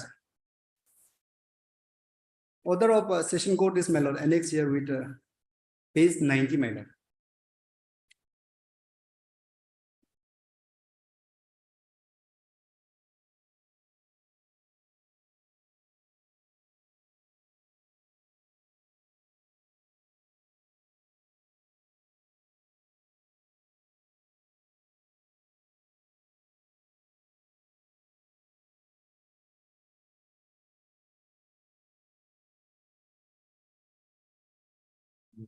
Bureau?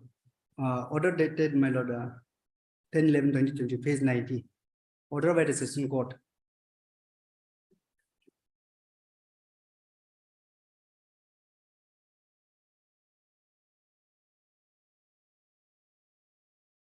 Page 90, my lord.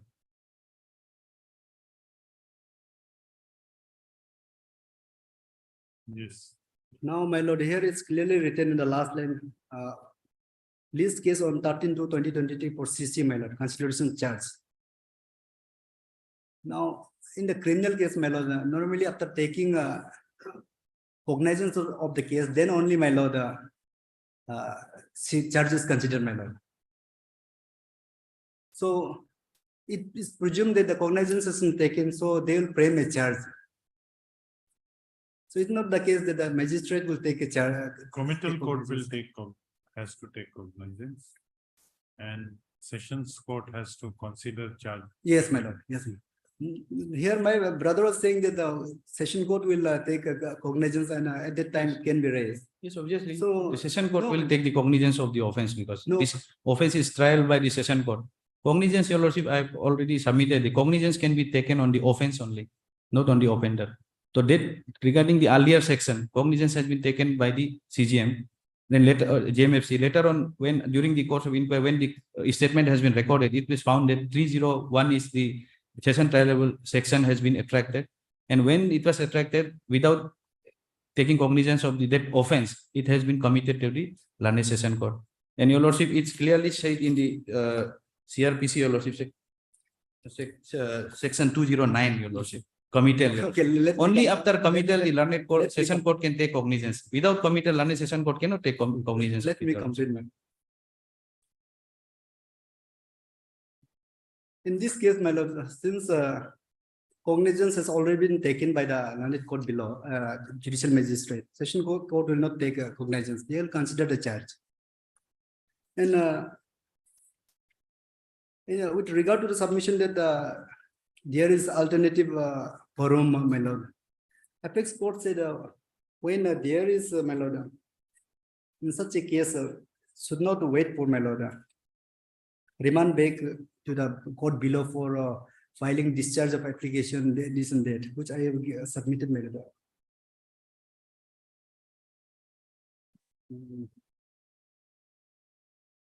Yes, in my lord, Sankaran Moitra itself observed that, my lord.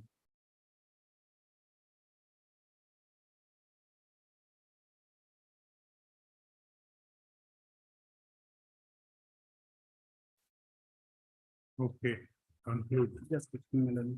You may give bullet points to his objection regarding limitations on the power of this court under 280. No, my lord, I have ample of judgment on that, my lord. This our apex court has held in enough cases, my lord.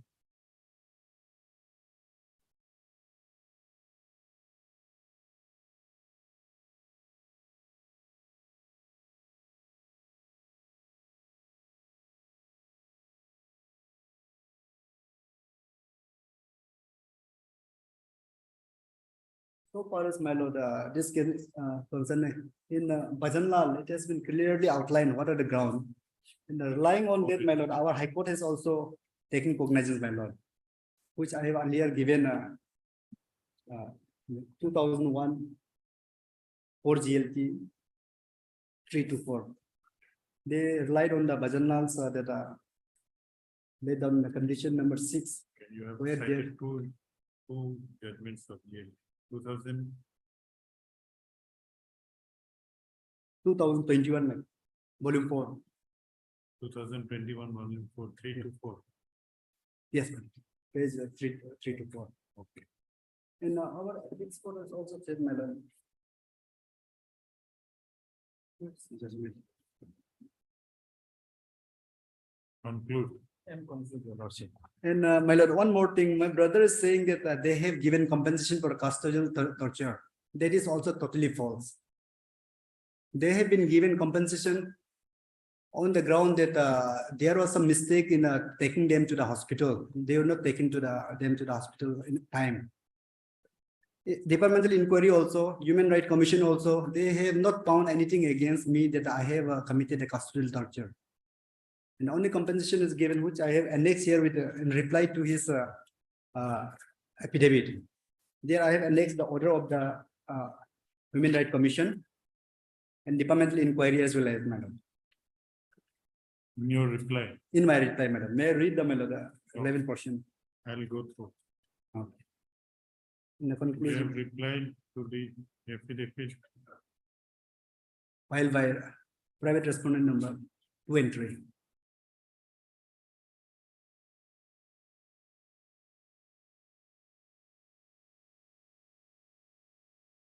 Okay.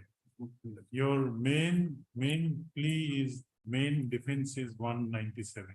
Yes, madam. Others are there, but 197 is your main protection. Yes. 197, yes, my lord. Otherwise also, my lord, cognizance, my lord, because they say protest petitions there. My lord can verify from record whether protest petition was There or not, the At date. the- On order the was date passed. when Order was there passed. may be some lapses in writing orders. Yes, exactly, your lordship. That will not vitiate the proceeding. your lordship. Okay, heard, D large. Mr. This is item number.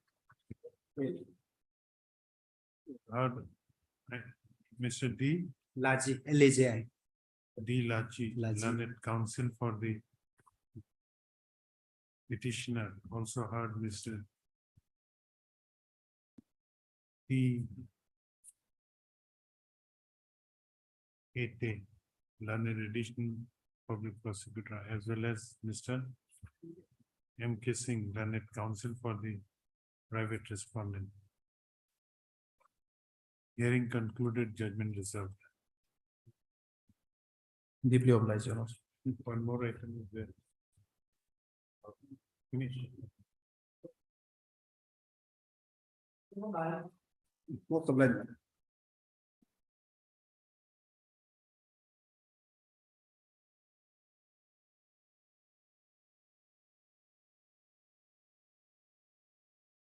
What is this?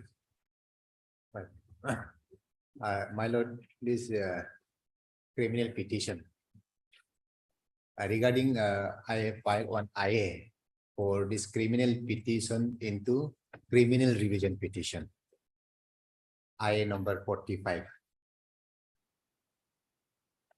And thereby, This is IA 45. There are many IAs. yes, two IA. After converting of criminal petition into criminal revision petition, there is a limitation. So for that also, I have filed one condemnation So petition. that criminal petition has been converted into criminal revision. That has been ordered. Not Oh. yet. Okay. Yes, Mr. Tado. Yes, this is a petition filed after withdrawing the other petitions, which was under 482, read with 401. Now, he wants to convert it into revision under 497, 397. It can be done because this is not an intellectual order, it's a final order, rejection order. Dated 10/22.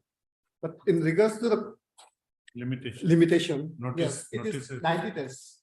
97 CRPC needs 90 days to file revision before higher. Yes. And this petition is filed on 20th/7/2023. And order, impugn order was 2010, more than Will issue notice in that private respondents are there. No, No private respondent. joint, this is joint petition.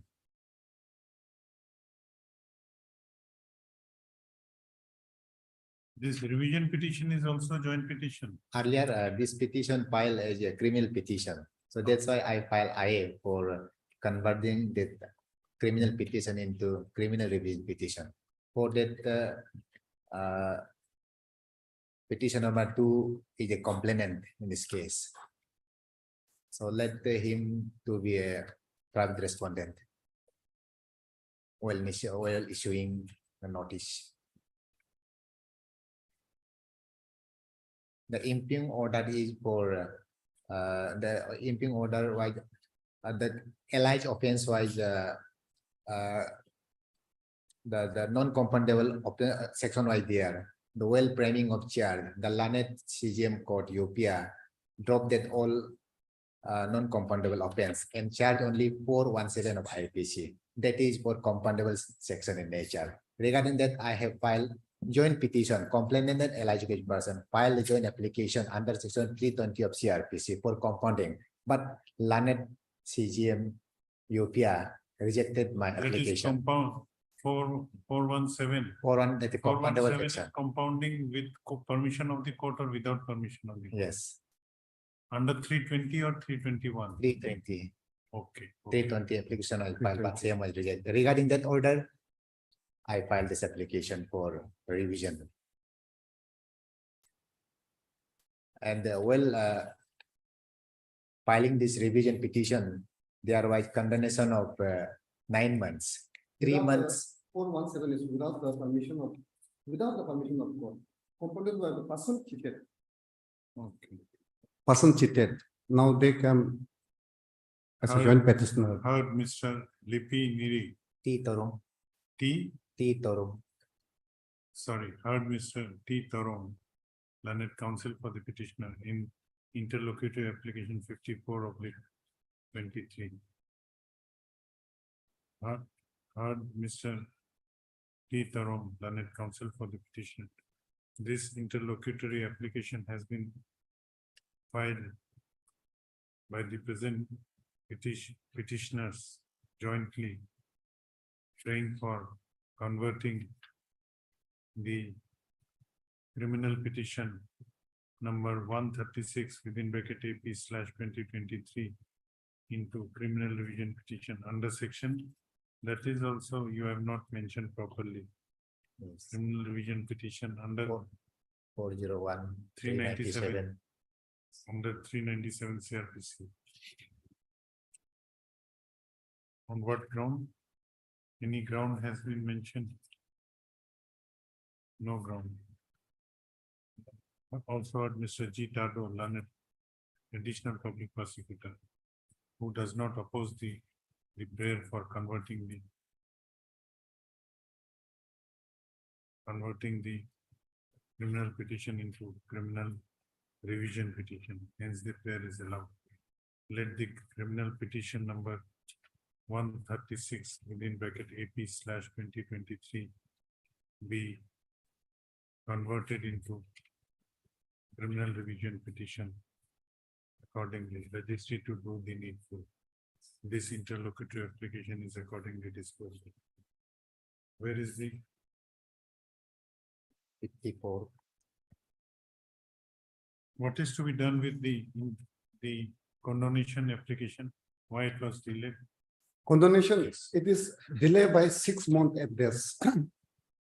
That is why it was delayed. Yes, the main accused person, then petitioner of this case, is a regular student of BLLB under Himalayan University. So application might, accompanying application was rejected on 20 October 2022. And after passing of that order, the petitioner was involved in the semester examination. And after that, Where have only, you mentioned? in my application, I have annexed page number page number 17, 18. I have annexed my admit card. No, no, in which para you have mentioned?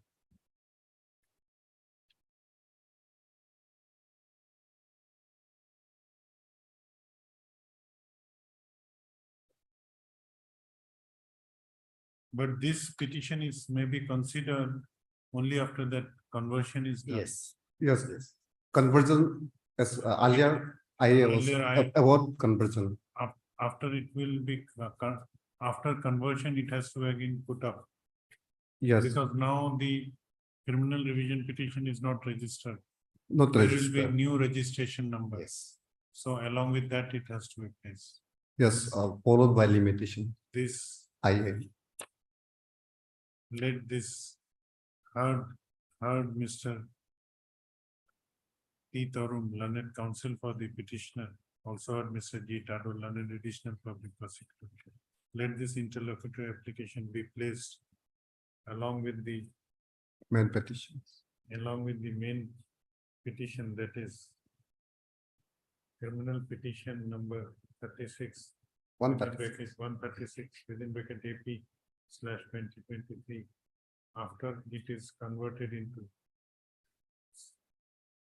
criminal revision petition in pursuant to the order passed in IA number 54 within bracket AP/2023. Registry to do the needful. My lord, IA 45. 45. IA 45. 45. Conversion petition, conversion petition 45. Yes. No, Conversion. no, no. Conversion. 54. Yes, yes, I am wrong. I'm right. 54. 54. And my lord, So let this one matter more, be listed after, 1 week. after a week.